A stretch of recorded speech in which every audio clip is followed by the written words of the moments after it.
আজকে থেকে প্রায় 4014 বছর আগের কথা।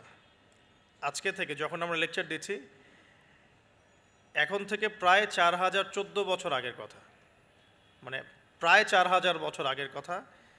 হিসেবটা মেলানো হয়েছে এভাবে যে ঈসা আলাইহিসসালাম এবং মুহাম্মদ সাল্লাল্লাহু আলাইহি ওয়াসাল্লামের যে উম্মত, এর মধ্যে ডিস্টেন্স ছিল 570 বছরের মতো। আবার মুহাম্মদ সাল্লাল্লাহু আলাইহি ওয়াসাল্লামের উম্মতের 1444 বছর চলে গেছে, এটা কাউন্ট করা যায়। আর এর আগে ঈসা আলাইহিসসালাম থেকে ইব্রাহিম আলাইহিসসালামের ডিস্টেন্সটা হচ্ছে 2000 বছর। এই ক্যালকুলেশন করলে বোঝা যাচ্ছে যে প্রায় 4000 বছর আগের কথা, বা 4014 বছর আগের কথা। গল্প শুনতে আমাদের ভালো লাগে তো নাকি? গল্পের মাধ্যমে অনেক কিছু জানা যায় আর কি। আজকে গল্পটা কিন্তু একটু ইউনিক। আজকে থেকে প্রায় 4014 বছর আগের কথা। একটা চমৎকার সভ্যতা ছিল, ঐতিহাসিক সভ্যতা, তার নাম ছিল ব্যাবিলন। এটা ইরাকে ছিল, সেখানে বাবেল নামে একটা শহর ছিল। আমরা অনেকে জানি না যে বর্তমান বাগদাদ হচ্ছে সেই বাবেল নগরী। বর্তমান বাগদাদ হচ্ছে সেই বাবেল নগরী। আর বাবেল সম্পর্কে আল কোরআনে কিন্তু আয়াত আছে। আল কোরআন এমন একটা কিতাব, বিস্ময়কর কিতাব, যেখানে সব কিছুই নাজিল করা হয়েছে। তো আল্লাহ পাক সূরা কাহফে তো বলেছেন, ওয়ালাকাদ সাররাফনা ফি হাযাল কুরআন লিন-নাসি মিন কুল্লি মাসাল। আমি এই কোরআনে মানব জাতির জন্য প্রত্যেকটা বিষয়কেই ব্যাখ্যা করেছি। ওয়া নাযালনা আলাইকাল কিতাবা তিবয়ানান লিকুল্লি শাই। হে নবী, আমি আপনার প্রতি এমন একটা কিতাব নাজিল করেছি যেটা তিবয়ানান লিকুল্লি শাই, প্রত্যেকটা বিষয়কে ব্যাখ্যা করে। যারা আহলে কোরআন ভ্রান্ত আকীদার অনুসারী, তারা কিন্তু এই আয়াত থেকেই দলিল পেশ করে যে কোরআন তো তিবয়ানান লিকুল্লি শাই, প্রত্যেকটা বিষয়ের ব্যাখ্যা। তার নতুন করে হাদিসের কি প্রয়োজন আছে? এটা আমাদের আলোচনার টপিক না, আমরা ওদিকে যাচ্ছি না।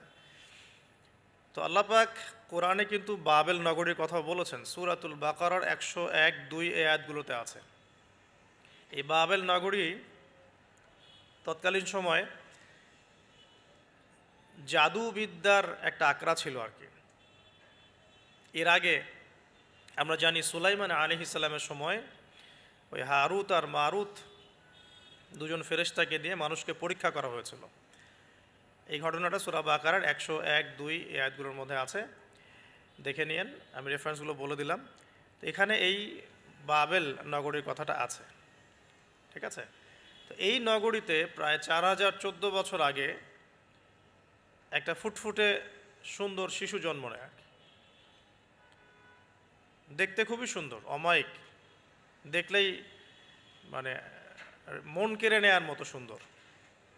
এমন কিছু বাচ্চা থাকে কিন্তু দেখলে আদর করতে ইচ্ছা করে, মন কেড়ে নেওয়ার মতো, ইউনিক, সবার চেয়ে আলাদা। এবং জন্ম নিয়েছে সে এমন একটা পরিবারে, যেই পরিবার তৎকালীন সময়কার যে জালেম শাসক নমরুদ, তার প্রধান পুরোহিত, তার নাম আজার। তৎকালীন বাবেলের শাসনকর্তার নাম হচ্ছে নমরুদ এবং তার প্রধান পুরোহিতের নাম আজার। তার ঘরেই জন্ম নিয়েছেন এই তাওহীদের শেকর ইব্রাহিম আলাইহিস সালাম। আল্লাহ পাকের কি মানে, আল্লাহ পাক কি না করতে পারেন আসলে। যেখানেই আবু জেহেল, সেখানেই মুহাম্মদ সাল্লাল্লাহু আলাইহি ওয়াসাল্লামের জন্ম হয়। যেখানেই নমরুদ, সেখানেই ইব্রাহিমের মতো মানুষ আসেন। যেখানেই ফেরাউন, সেখানে আবার মূসা আসেন। মূসাকে আল্লাহ রাব্বুল আলামিন ফেরাউনের ঘরেই মানুষ করলেন। ইব্রাহিম আলাইহিস সালামকে আল্লাহ পাক আজারের ঘরেই মানুষ করলেন। আজকেও আমরা দেখি এরকম সিটি অফ আখিরুজ্জামানে কিছু কিছু দিনী বোন চেহারা না দেখানোর জন্য আন্দোলন করছে। চিন্তা করতে পারেন, যেখানে যত বেশি জাহেলিয়াত, সেখানে তত পাক্কা মুসল্লি জন্ম নেবে, মুমিন জন্ম নেবে ইনশাআল্লাহ। যেখানে যত বেশি জাহেলিয়াত, সেখানে তত শক্তিশালী মুমিনদের জন্ম হবে ইনশাআল্লাহ। তো এখন তৎকালীন নমরুদ যে সভ্যতার অধিবাসী ছিল, এই সভ্যতাটাকে আমরা বলি কালাডীয় সভ্যতা। এটাকে কালাদীয় সভ্যতা বলা হয়। এটা মূলত জাদুর জন্য একটু বিখ্যাত ছিল, যেটা রেফারেন্স আমি দিলাম সুলাইমান আলাইহিস সালামের যুগ থেকে। এখানে আজারের ঘরে জন্ম নিয়েছেন আমাদের নবীগণের পিতা, মুসলিম জাতির পিতা ইব্রাহিম আলাইহিস সালাম। সুবহানাল্লাহ। বলা বাহুল্য যে নমরুদ কিন্তু 400 বছর বেঁচে ছিল, এবং 400 বছর হায়াত পাওয়ার পরে সে মনে করছিল যে সে কখনো মারা যাবে না। এরপরেই সে নিজেকে খোদা দাবি করা শুরু করেছে আর কি। এই বাচ্চা ছেলেটা বড় হতে লাগলো। যারা সমাজকে পরিবর্তন করে তারা কিন্তু সমাজের স্রোতে গা ভাসায় না। নবী সাল্লাল্লাহু আলাইহি ওয়াসাল্লামের জন্মটা একটু মিলাই এটার সাথে। আমাদের নবীও ঠিক এরকমই একটা সমাজে জন্ম নিয়েছেন। ইব্রাহিম আলাইহিস সালাম যেমন জন্ম নিয়েছেন শিরকে ভরা সমাজে, চতুর্দিকে মূর্তি পূজা হচ্ছে, ইভেন তার বাসায় তার বাবা হচ্ছে মূর্তি পূজারীদের সর্দার, তার ঘরে তিনি জন্ম নিয়েছেন। ঠিক তেমনি রাসূল সাল্লাল্লাহু আলাইহি ওয়াসাল্লাম যে মক্কায় জন্ম নিয়েছেন সেই মক্কা ছিল শিরকের আকড়া।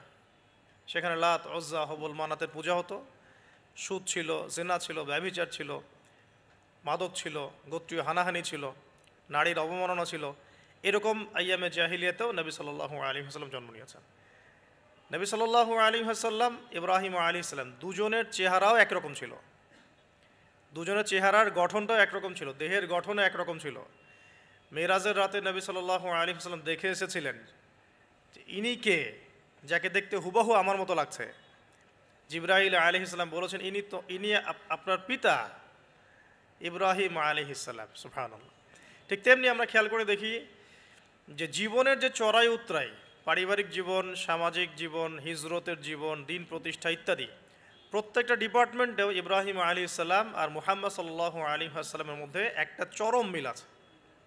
এটা আমরা আস্তে আস্তে এই গল্পের ভিতরে গেলে বুঝতে পারবো। আর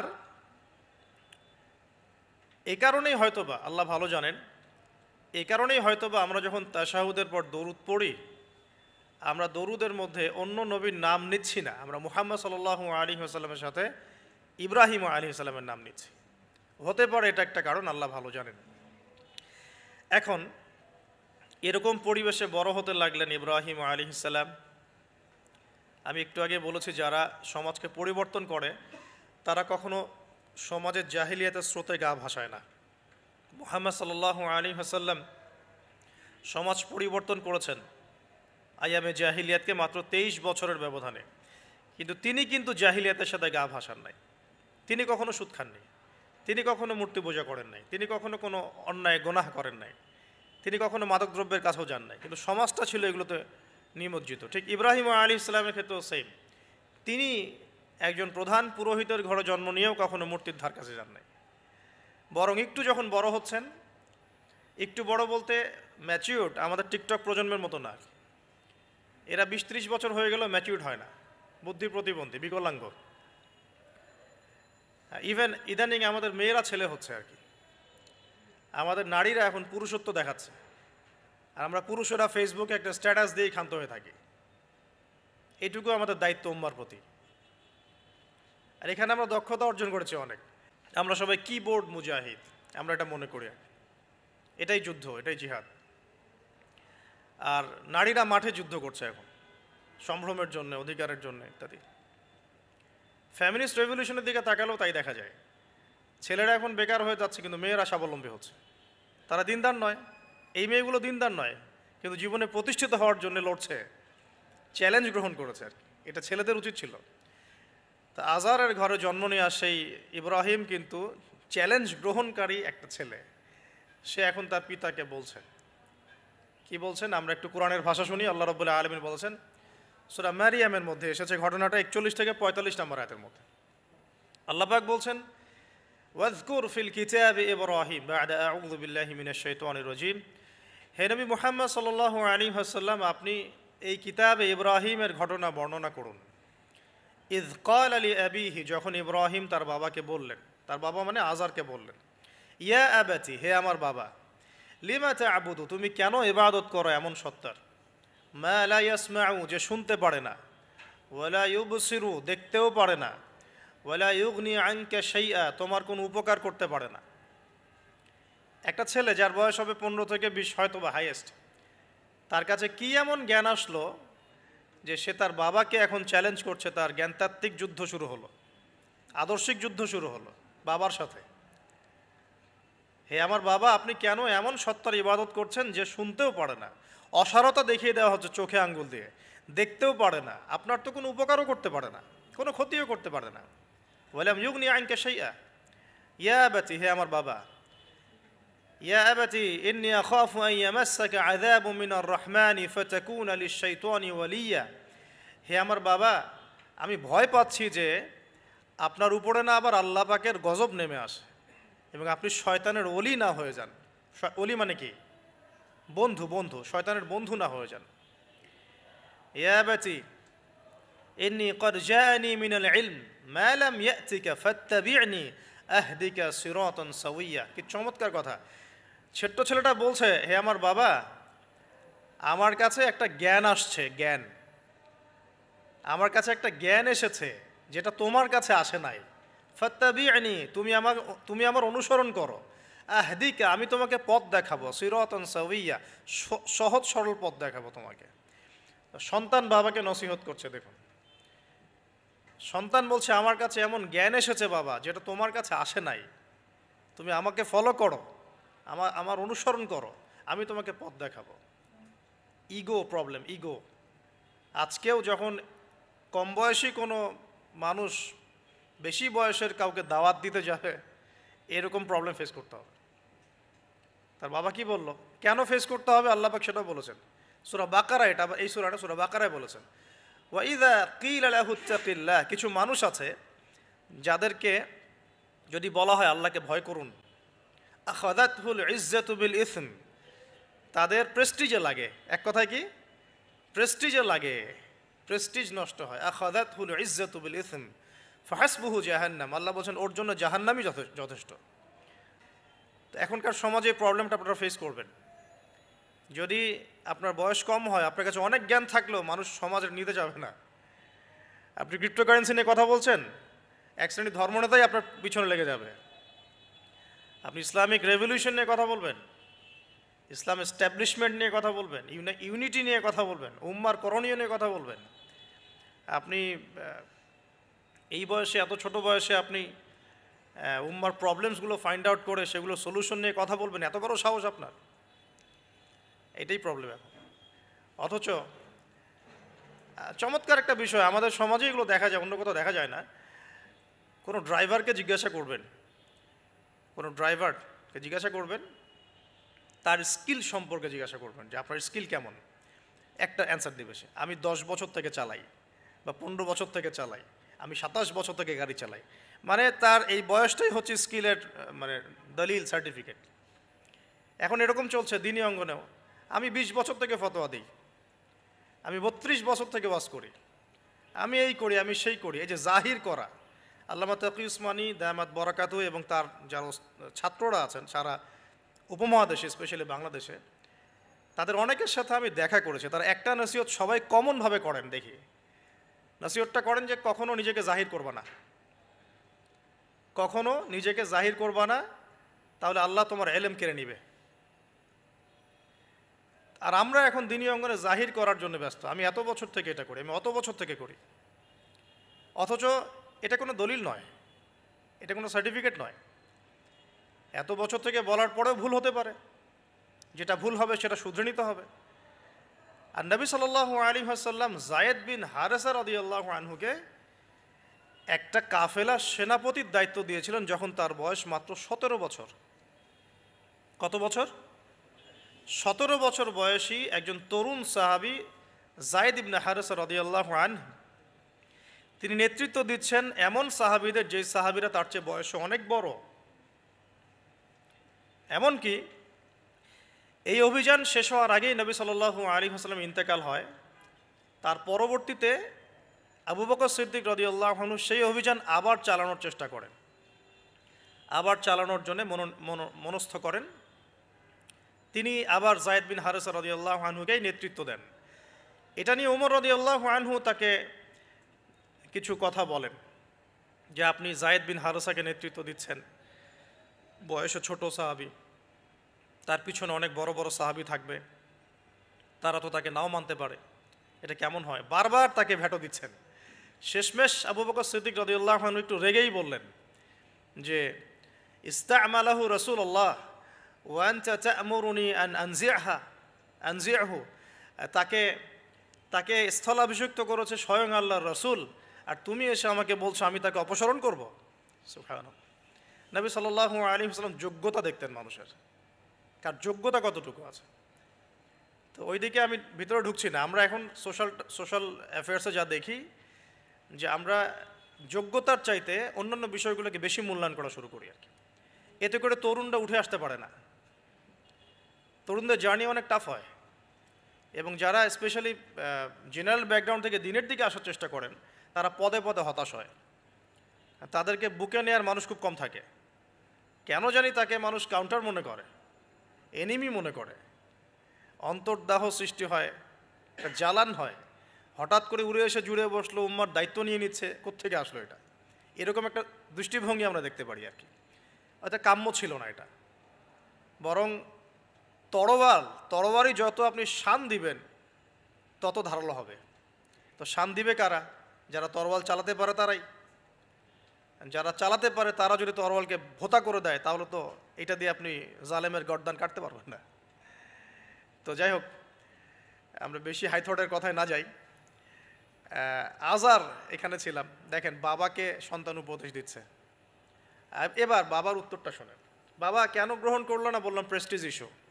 তুমি ছোট মানুষ হয়ে আমাকে এত বড় কথা বলো। হ্যাঁ, তখন বাবা বলছেন আনতা আরাগিবুন আনতা আন আলিহাতিনা ইয়া ইব্রাহিম। হে ইব্রাহিম, তুমি কি আমাদের ইলাহগুলো, উপাস্যগুলো থেকে মুখ ফিরাচ্ছ? তুমি কি আমাদের উপাস্যগুলো থেকে মুখ ফিরিয়ে নিচ্ছ? আরাগিবুন আনতা আন আলিহাতিনা ইয়া ইব্রাহিম লাইন লাম তানতাহি, যদি বিরত না হও, ঠিক যেমন থ্রেট আমাদেরকে করা হয়, যদি বিরত না হও, লাইন লাম তানতাহি লাআরজুমান্নাকা লাইন লাম তানতাহি লাআরজুমান্নাকা রাহজান মালিয়া। তিনি বলছেন যদি বিরত না হও তাহলে তোমার মাথাটা পাথর দিয়ে মেরে ফাটিয়ে ফেলবো। আরজুমান্নাকা মানে রজম করবো। রজম মানে কি? যে কোমর পর্যন্ত গেথে পাথর মারা, বিবাহিত পুরুষ জেনা করলে যেটা শাস্তি হয় আর। লাইন লাম তানতাহি, যদি বিরত না হও, লাআরজুমান্নাকা রাহজান মালিয়া, দূর হও এখান থেকে বের হও হতভাগা, আমরা বলি না, দূর হও এখান থেকে, ঠিক ওই রকম। যদি ফিরে আসো ভালো কথা, না ফিরে আসলে রজম করে দিব, মাথা ফাটিয়ে ফেলবো পাথর দিয়ে মেরে, এখান থেকে দূর হও হতভাগা। কাকে বলছে এটা? ইব্রাহিম আলাইহিস সালামকে। এবার তিনি খুব নরম সরম মানুষ, শান্তিকামী মানুষ, তিনি বলছেন ক্বালা সালামুন আলাইক। এই সালামুন আলাইক কথাটা শিখে নেবেন, জীবনে অনেক ক্ষেত্রে কাজে লাগবে। সালামুন আলাইক মানে আপনার উপর শান্তি বর্ষিত হোক। যখনই আপনি কলিউশন অ্যাভয়েড করতে চাবেন সালাম দিয়ে চলে আসতে হবে, সেটা পরিবারেও, সমাজেও, দিন প্রতিষ্ঠার ক্ষেত্রে। কেউ আপনাকে সমালোচনা করছে, গালিগালাজ করছে, গীবত তহমত করছে, আপনাকে নিয়ে এপিসোড বানাচ্ছে, মানে আপনি কি করবেন? প্রত্যেকটার কাউন্টার দিতে থাকবেন? তাহলে আপনার গোল নষ্ট হয়ে যাবে, আপনার গোল থেকে আপনি বিচ্যুত হয়ে যাবেন। এগুলো নিয়ে আপনাকে ব্যস্ত থাকতে হবে। তখন এগুলো নিয়ে উম্মাহ ব্যস্ত আছে বলেই এখন পর্যন্ত গোল অ্যাচিভ হয় নাই। আমরা এগুলো নিয়ে ব্যস্ত আছি বলেই এখনো গোল অ্যাচিভ হয় নাই। তো এই কারণে ইব্রাহিম আলাইহিস সালামের সুন্নাহ হচ্ছে সালামুন আলাইক, তোমাদের উপর শান্তি বর্ষিত হোক। হ্যাঁ, তবে যে জায়গাটাতে দালিলিকভাবে জ্ঞানতাত্ত্বিক যুদ্ধ করতে হবে সেটা করতে হবে, সেটা অন্য ইস্যুস। তো ইব্রাহিম আলাইহিস সালামকে পরিবার ছাড়তে হলো। পরিবার মানে তার মাকে ছাড়তে হলো, তার বাবাকে ছাড়তে হলো। তার কোনো অপরাধ আছে? ইব্রাহিম আলাইহিস সালামের কোনো অপরাধ আছে? না। এখন আমরা তো অনেক সময় মনে করি আমি তো নিরপরাধ, নির্দোষ, তাহলে আমার উপরেই কেন এরকম হচ্ছে? ইব্রাহিম আলাইহিস সালামের কোনো অপরাধ আছে? নাই।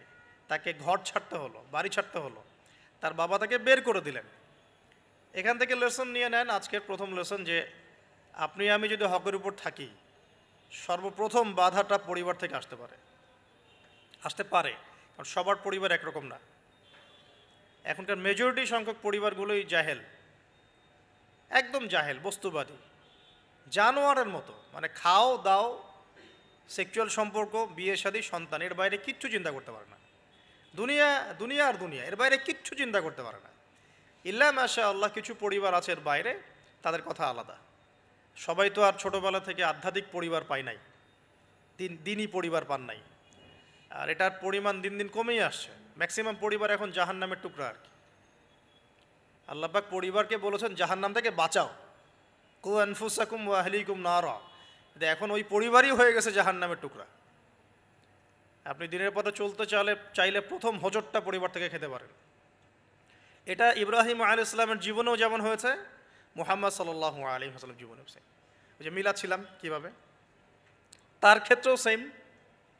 চাচারা শত্রু না, চাচারা শত্রু, আশপাশের মানুষ শত্রু। চাচা এসে বাড়ির সামনে খড়কুটা ফেলে দিয়ে যায়, চাচি এসে ময়লা আবর্জনা ফেলে দিয়ে যায়, কেউ গালি দেয়, কত সমস্যা। যখন নিজের মানুষরা আপনার এগেনস্টে চলে যায় তখন মনটা ভেঙে যাবে স্বাভাবিক। কারণ নিজের মানুষটা সারা দুনিয়া যদি আপনার বিপক্ষেও থাকে, কাছের কিছু মানুষ আপনার পক্ষে থাকে, তখন আপনি বাসাতে অ্যাটলিস্ট সিংহ, তখন বাসা থেকে এনার্জি নিয়ে বাইরে যুদ্ধ করতে পারবেন। কিন্তু বাহিরে সবাই মোটামুটি ধরেন যে আপনার পজিটিভ, কিন্তু বাসায় এসে দেখলেন যে বাসায় আপনার কোনো রকম অনুকূল পরিবেশ নাই, তখন বাইরে সিংহ হলে বাসায় বিড়াল হয়ে থাকতে হবে তখন। দেখেন ইব্রাহিম আলাইহিস সালামের জীবনে আর মুহাম্মদ সাল্লাল্লাহু আলাইহি ওয়াসাল্লামের জীবনে একটা স্পেশাল নেয়ামত ছিল, সেটা হলো স্ত্রীদের নেয়ামত। স্ত্রীদের নেয়ামত। বাহিরে মানুষ অনেক কিছু বলছে, গালিগালাজ করছে, মারছে, কাটছে, থুতু দিচ্ছে, সমালোচনা করছে, কিন্তু বাসায় ইব্রাহিম আলাইহিস সালামের আছেন সারা, হাজেরা, আর মুহাম্মদ সাল্লাল্লাহু আলাইহি ওয়াসাল্লামের আছেন খাদিজা রাদিয়াল্লাহু আনহা। অ্যাটলিস্ট বাসায় আপনি একটা কি বলবো যে বড় একটা প্রশান্তির জায়গা আপনার বাসায় আছে। তো এটা একটা বড় নিয়ামত যেটা ইব্রাহিম আলাইহিস সালাম এখন হারালেন কিভাবে? বাবা বাসা থেকে বের করে দিল। তো এখান থেকে বুঝতে হবে যে দিনের পথে চলতে গেলে প্রথম বাধা পরিবার থেকে আসতে পারে। তাই বলে তাদের সাথে কোনো রকমের দ্বন্দ্ব সংঘাতে যাওয়া যাবে না। সালামুন আলাইক, সালামুন আলাইক, তোমাদের উপর শান্তি বর্ষিত হোক। ইব্রাহিম বলছেন সালামুন আলাইক, হে বাবা আপনার উপর শান্তি বর্ষিত হোক। তাই আরও বলছেন আস্তাগফিরুল্লাকা রব্বি, আমি আপনার জন্য আল্লাহর কাছে ক্ষমা চাইব ইনশাআল্লাহ। ইন্নাহু কানা বি হাফিয়া, তিনি আমার প্রতি খুব মার্সিফুল, আশা করি তিনি আমার দোয়া কবুল করবেন। কিন্তু যখন তিনি জানতে পেরেছিলেন যে তার বাবা শিরকের উপর আছেন, আল্লাহ পাক মাফ করবেন না, সূরা তওবার মধ্যে আছে, তখন থেকে তিনি আর ক্ষমা চান নাই, বাবার জন্য ক্ষমা চান নাই। তো এবার ইব্রাহিমের সফর শুরু হলো একাকিত্বের সফর। তার মানে একটা বিষয় এটাও শিখতে হবে, হকপন্থীদের সাথে আল্লাহর দেয়া একটা বিশেষ নিয়ামত হচ্ছে একাকিত্ব। হকপন্থীদের লাইফে আল্লাহ পাকের পক্ষ থেকে একটা বিশেষ অনুগ্রহ হচ্ছে একাকিত্ব। মানে একাকিত্ব কেন নিয়ামত বললাম? কারণ একাকিত্ব মানুষকে আল্লাহ চিনিয়ে দেয়। অনেক আলেম দেখবেন যারা জেল খেটে বের হয়েছেন, তারা সবাই একটা কথা বলবেন, জেলখানায় আমরা আল্লাহকে চিনেছি। সব আলেমরা এই কথা বলে যারা ওখান থেকে বের হয়ে আসে। কারণ একাকিত্ব মানুষকে গভীরভাবে ভাবায়, আল্লাহকে পাওয়ায়, আল্লাহর কাছে দোয়া করতে শেখায়, মানুষকে বোঝায় যে আল্লাহ ছাড়া কেউ নাই সাহায্য করার। তো যারা হকপন্থী হয় একাকিত্ব তাদের বরণ করতেই হয়, এটা মাথায় রেখে পথ চলতে হবে। ইব্রাহিম আলাইহিস সালাম পথ চলা শুরু করলেন। এবার কি হলো? তিনি কি বাসা থেকে বের হয়ে সেই এলাকা, ওই নমরুদের দেশ ছেড়ে চলে গিয়েছিলেন? উত্তর না। প্রথমে তিনি চলে যান নাই, প্রথমে তিনি ওই সমাজেই থেকেছেন, থেকে দাওয়াত দেওয়ার চেষ্টা করেছেন। তিনি ওই সমাজেই থেকেছেন, থেকে দাওয়াত দেওয়ার চেষ্টা করেন, ঠিক মুহাম্মদ সাল্লাল্লাহু আলাইহি ওয়াসাল্লামের মতোই। সমাজের মানুষ যখন নির্যাতন নিপীড়ন করছেন, তিনি কি শুরুতেই সমাজ ছেড়ে বের হয়ে চলে গেছেন? না, 13 বছর দাওয়াত দিয়েছেন। কত বছর? 13 বছর। তো ইব্রাহিম আলাইহিস সালাম সমাজের মানুষকে দাওয়াত দেন। কিভাবে দেন? কোরআনে এভাবে ভাষা আসছে। আমি সূরাগুলোর নাম বলে দিই, আপনারা একটু চেক করে নিয়েন। সূরা আম্বিয়ার মধ্যে আসছে, সূরা সফফাতের মধ্যে আসছে, সূরা আনআমের মধ্যে আসছে। তো তিনি দাওয়াত দেন এভাবে যে ওয়াইজ ক্বালা ইব্রাহিম, যখন ইব্রাহিম বললেন লিআবিহি ওয়া কওমিহি, তার বাবাকে এবং তার কওমকে বললেন, মা হাযিহি তামাসিলুল্লাতী আনতুম লাহা আকিফুন, তোমরা এইসব কি মূর্তির উপাসনা করো, এদের চারপাশে ঘুরতে থাকো, কি সব করো? তো তারা বলে যে নাহনু বাল ওয়াজাদনা আবাআনা কাযালিকা ইয়াফআলুন, আমরা আমাদের বাপ দাদাদেরকে দেখেছি এইভাবেই করতে। তাদের রেফারেন্স কিন্তু এটাই ছিল, কোনো দালিলিক জ্ঞানতাত্ত্বিক যুক্তি বিজ্ঞান দর্শন এখানে নাই। এখানে কি ফিলোসফিটা কি? বাপ দাদাদেরকে দেখেছি করছে। তো এটা দিয়ে আবার অনেক সময় বাংলাদেশে আবার একটা ট্রেন্ড চালু করা হয়েছে যে তোমরা দীর্ঘদিন 1200 বছর থেকে যে ইসলামটা ফলো করে আসছো ওটা ভুয়া, আমরা যেটা নতুন মডারেশন দিচ্ছি এটাই সঠিক। এই দলিল সেম না। এখানে অমুসলিমদেরকে দাওয়াত দেওয়া হচ্ছে। অমুসলিমরা বলছে যে আমরা বাপদাদাদেরকে দেখেছি যে তারা এইভাবেই মূর্তি পূজা করতো, আমরা তাই করি।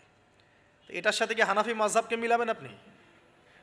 হ্যাঁ, হানাফি মাযহাব বাপদাদা থেকে চলে আসে, ভুয়া, নতুন যেটা দিচ্ছি এটাই সঠিক। আস্তাগফিরুল্লাহ। তো আমরা হাত চেঞ্জ করাটাকে এখন মনে করি হিন্দু থেকে মুসলমান হইলাম মনে হয়। হাত বদল করাটাকে মনে হয় যে হিন্দু থেকে মুসলমান হয়েছি মনে হয়। গভীরে ঢোকেন ওলামায়ে কেরামদের মানে দার্সে গিয়ে বসে গভীরে ঢুকলে বুঝতে পারবেন যে ইসলামিক স্কুল অফ থটগুলা প্রত্যেকটারই ভিত্তি আছে, এগুলোর গভীর শেকড় আছে, ভিত্তি আছে। আল্লাহ, রাসূল এবং রাসূলের সাহাবীগণ, এই তিনটাকেই মানতে হবে। আপনি যদি বলেন যে আমি সাহাবীদেরকে মানি না, খালি আল্লাহ এবং রসুলকে মানি, তাহলে আল্লাহকে রসুলকে মানতে পারবেন না। সাহাবীদের অনুসরণ না করলে রসুলকে ফলো করতে পারবেন না। তো ওইটা আজকের ইস্যু না, এটা ফিকহি অনেক ব্যাপার, গভীর ব্যাপার, এটা অন্যদিন কথা হবে। এই দলিল কিন্তু সেম করা যাবে না আবার, যে আমরা বাপ দাদা থেকে দেখে আসছি তোমরা নামাজ এইভাবে পড়ো, এই নামাজ ওই দলিল চলবে না, আমারটা ঠিক, এটা ঠিক না। নামাজ যেটা পড়ে আসে তারা এটা ঠিক আছে, এর প্রত্যেকটা দলিলের মধ্যে অথেন্টিসিটি আছে। এরকম করে সমাজে ফিতনা ছড়ানো ঠিক হবে না, বিভ্রান্তি ছড়ানো ঠিক হবে না।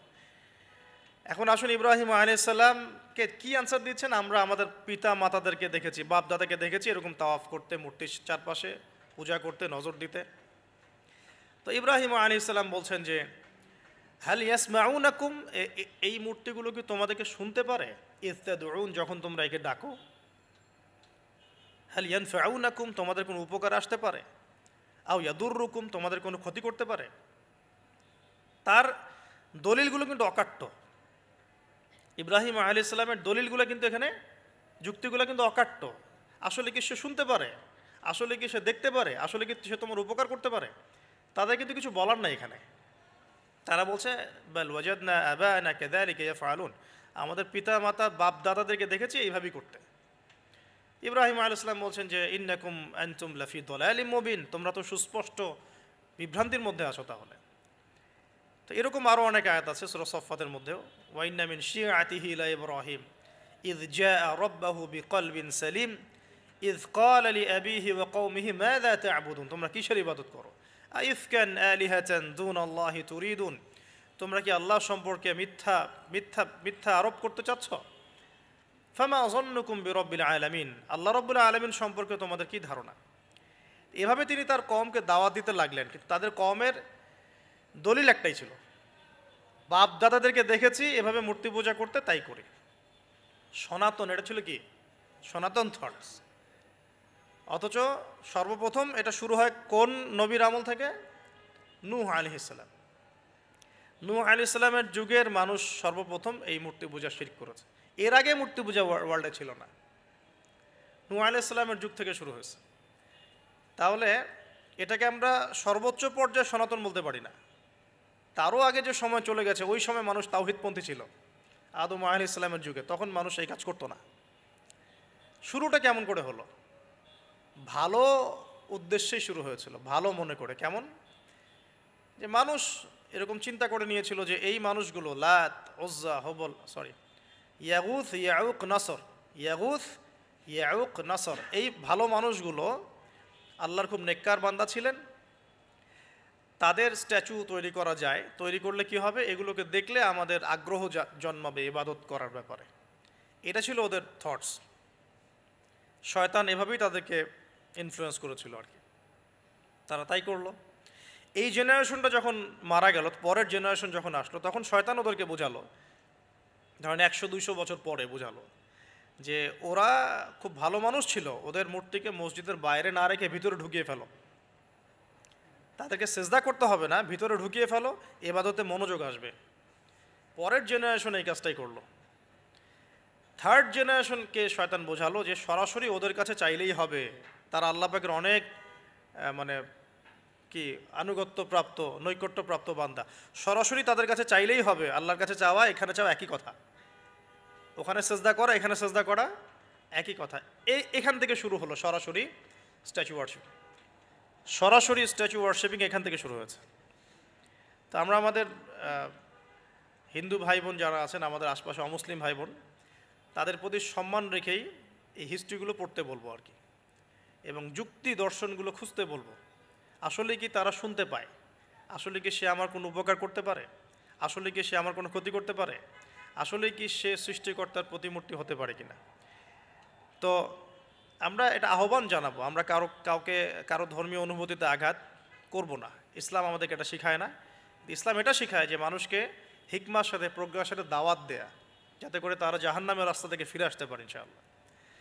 এখন আসুন, আরও একটা দাওয়াত ইব্রাহিম আলাইহিস সালাম তার কওমকে দিলেন। সেটা কি? এবার এখানে সমাজের মানুষের সাথে ওই সমাজের ধর্ম নেতারাও ছিল। সমাজে কিন্তু কয়েক শ্রেণীর মানুষ থাকে, মানে সামাজিক নেতা, ধর্মনেতা, রাষ্ট্রনেতা।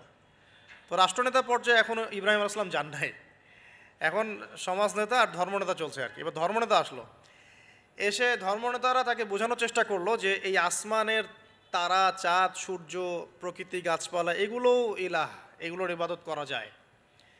এই ঘটনা আল্লাহ রাব্বুল আলামিন সূরা আনআমের মধ্যে বলেছে। তো ইব্রাহিম আলাইহিস সালামকে তারা দেখাচ্ছে, এটা আরবীয় একটা কাব্যিক ভাষায় কোরআনে এসেছে, চমৎকার ভাষায়, যে ফালাম্মা জান্না আলাইহিল লাইল, যখন তার উপর রাত আচ্ছাদিত হলো, রাআ কাওকাবা, তখন ইব্রাহিম আলাইহিস সালাম কি দেখলেন? আকাশে তারা দেখলেন।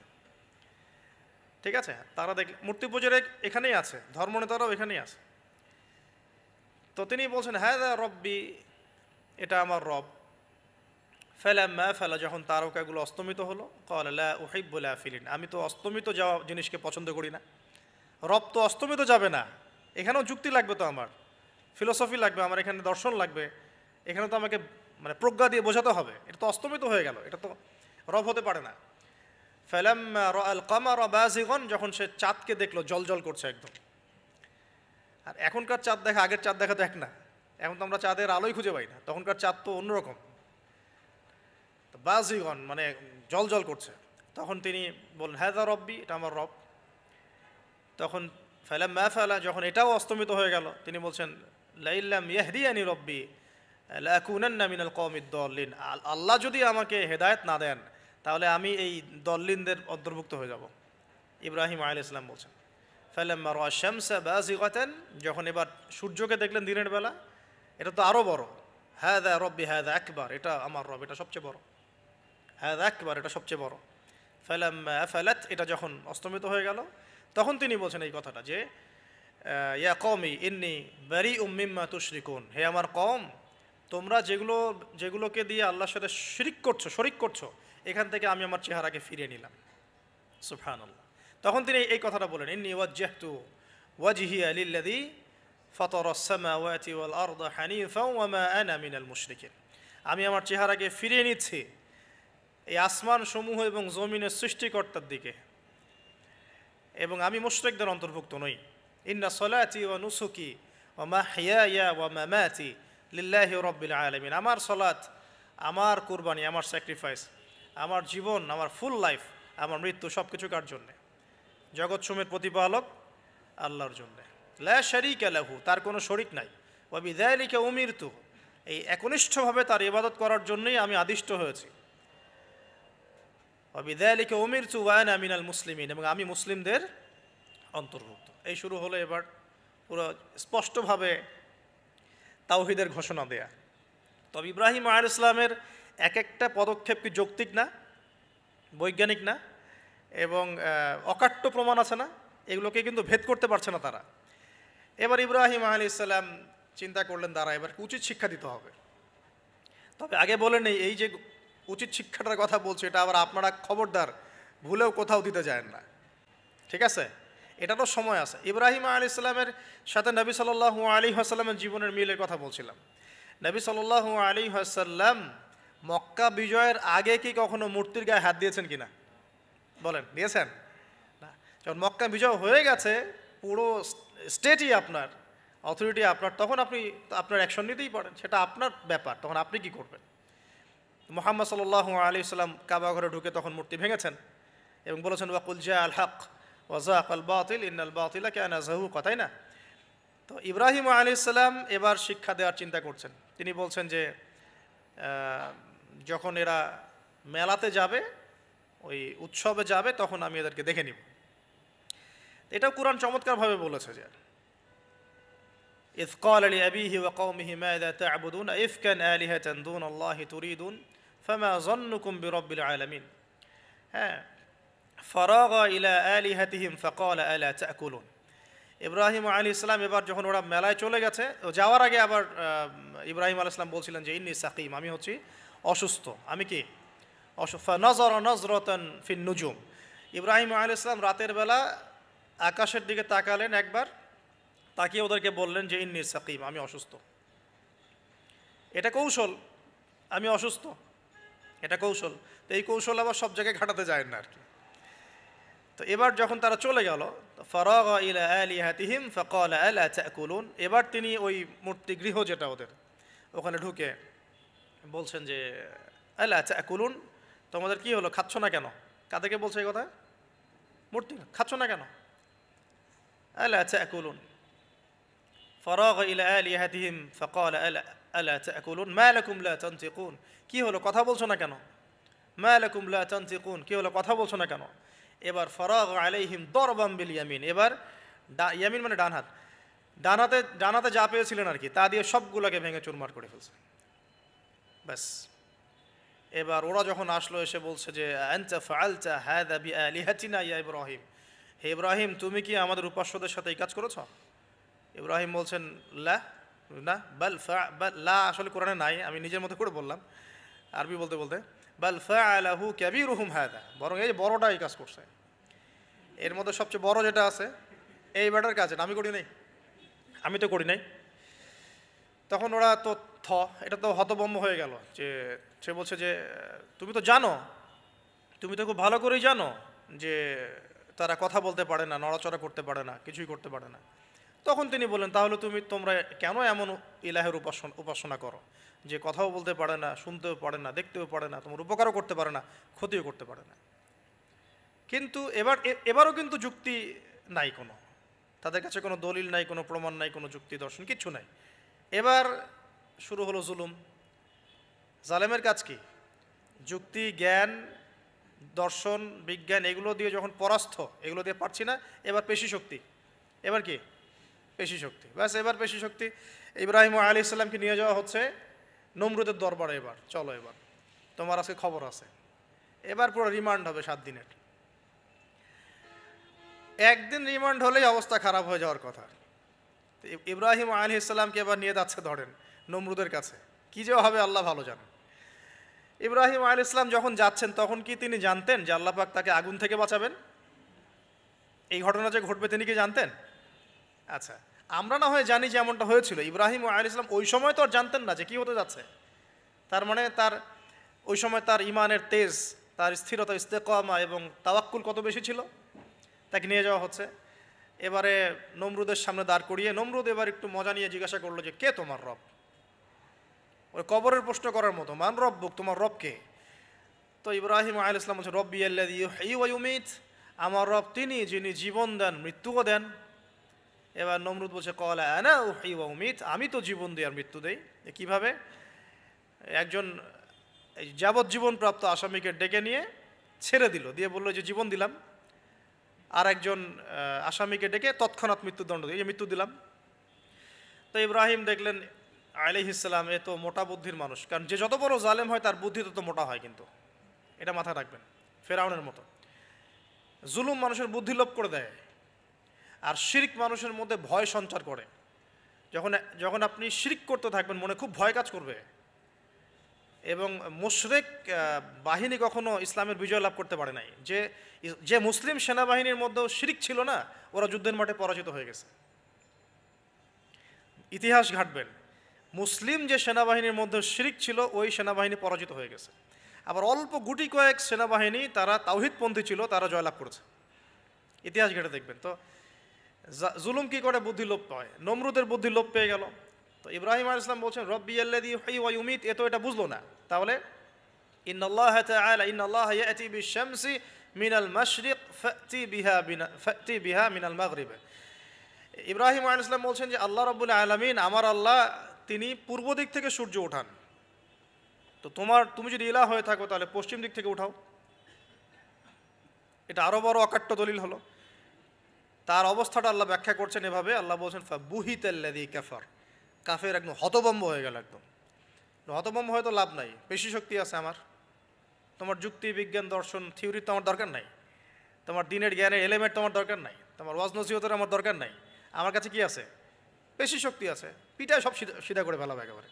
ব্যাস ইব্রাহিম আলাইহিস সালামের জন্য বলছে ফাল হাররিকুহু ওয়ানসুরু আলিহাতাকুম, একে জ্বালায় দাও, পুরায় দাও, একে জ্বালায় পুরায় দাও, তোমাদের ইলাহদেরকে সাহায্য করো। আল্লাহ পাক অন্য জায়গায় বলছেন যে ফাআরাদু বিহি কাইদান ফাজআলনাহুমুল আসফালিন, তারা ইব্রাহিম আলাইহিস সালামকে নিয়ে একটা বিশেষ বড় একটা কৌশল করলো। এই কৌশলটা কি ছিল? তাকে অগ্নিকুণ্ডের মধ্যে ফেলে দেওয়ার একটা চেষ্টা করলো, আগুন জ্বালিয়ে রাখলো। বলা হয় 40 দিন, এগুলো হিস্ট্রি বা তাফসীরগুলোতে আসছে, আমি just Quran text to the point বলছি। তো আগুন দাউ দাউ করে জ্বলতে লাগলো, ওই ব্যাবিলন ওখানকার সব মানুষ দেখছে বিষয়টা। তো ইব্রাহিম আলাইহিস সালামকে ফেলে দেওয়া হবে। দেখেন, যখন ফেলে দেওয়া হবে তখন কি ইব্রাহিম জানতেন যে তিনি আগুনে পুড়বেন না? তিনি তাহলে প্রস্তুত ছিলেন, তিনি তখন জীবন দেওয়ার জন্য প্রস্তুত ছিলেন। ঠিক আছে, এখন তাকে ফেলে দেওয়া হচ্ছে, ঠিক ওই সময়ে জিবরাইল আলাইহিস সালামের আগমন। সুবহানাল্লাহ। তিনি এসে বলছিলেন যে আমার কাছে কোনো হাজত আছে নাকি আপনার? তখনও ইব্রাহিম আলাইহিস সালাম বলেছেন আপনার কাছে আমার কোনো হাজত নাই। হাসবি আল্লাহ ওয়া নি'মাল ওয়াকিল, এই যে কথাটা আমরা বলি হাসবুন আল্লাহ ওয়া নি'মাল ওয়াকিল, হাসবি আল্লাহ ওয়া নি'মাল ওয়াকিল, ইব্রাহিম আলাইহিস সালাম বললেন আল্লাহই আমার জন্য যথেষ্ট এবং তিনিই আমার উত্তম কর্মবিধায়ক। ব্যাস, এরকম মোমেন্টে বান্দা যখন আল্লাহকে এভাবে চাবে, আল্লাহ রাব্বুল আলামিন না এসে পারবেন? কখনোই পারবেন না ইনশাআল্লাহ তাআলা।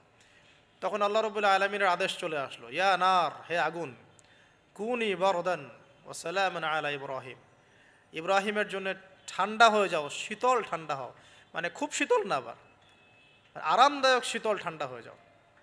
সুবহানাল্লাহ। এভাবে আল্লাহ রাব্বুল আলামিন ইব্রাহিম আলাইহিস সালামকে অগ্নি পরীক্ষা থেকে বাঁচালেন। ওখানে ইব্রাহিম আলাইহিস সালাম থাকলেন, কোনো ক্ষতি হলো না। তিনি পরবর্তী সময় বলেছিলেন ওই সময়টুকুর মধ্যেই তিনি শান্তিতে ছিলেন। ওই যে বললাম না, অনেকে যে নির্যাতন নিপীড়নের শিকার হয় তারপরে বলে যে ওই সময়টুকুই ভালো ছিলাম, আল্লাহকে পেয়েছিলাম, তেলাওয়াত বেশি ছিল, তাহাজ্জুদ বেশি ছিল, পরে ফিতনার যুগে চলে আসছি। তো এই হলো অগ্নি পরীক্ষা। এরপরে কওমকে দাওয়াত দেওয়ার হলো না, সেখান থেকে চলে যেতে হলো। এই যে অগ্নি পরীক্ষা ইব্রাহিম আলাইহিস সালামকে এখানে দিতে হয়েছে, ওই রকম পরীক্ষা আমাদের নবী সাল্লাল্লাহু আলাইহি ওয়াসাল্লামকে দিতে হয়েছে তায়েফের মাঠে, দিতে হয়েছে বদরের মাঠে, উহুদের মাঠে। এখানে আল্লাহ পাক ফেরেশতা নামিয়ে দিয়েছেন সাহায্যের জন্য, বদরের মাঠে দেখেন, উহুদের মাঠে আল্লাহ পাক ফেরেশতা নামিয়েছেন সাহায্যের জন্য। একদম হুবাহু মিল পাবেন আপনি জিনিসগুলো, খালি বাসিরা থাকলেই হবে, ধরতে পারলেই হবে জিনিসগুলো। সামনে যাই, এবার শুরু হলো জীবনের দ্বিতীয় পর্যায়ে। এবার তিনি হিজরত করে চলে যাচ্ছেন। দেখেন, এখানেও হিজরত, আবার নবী সাল্লাল্লাহু আলাইহি ওয়াসাল্লামের যুগেও মক্কা থেকে মদিনায় নবীগণের জীবনের সাথে এগুলো জড়িত। ঠিক আছে, এখন যাওয়ার তো একজন সাথী লাগবে।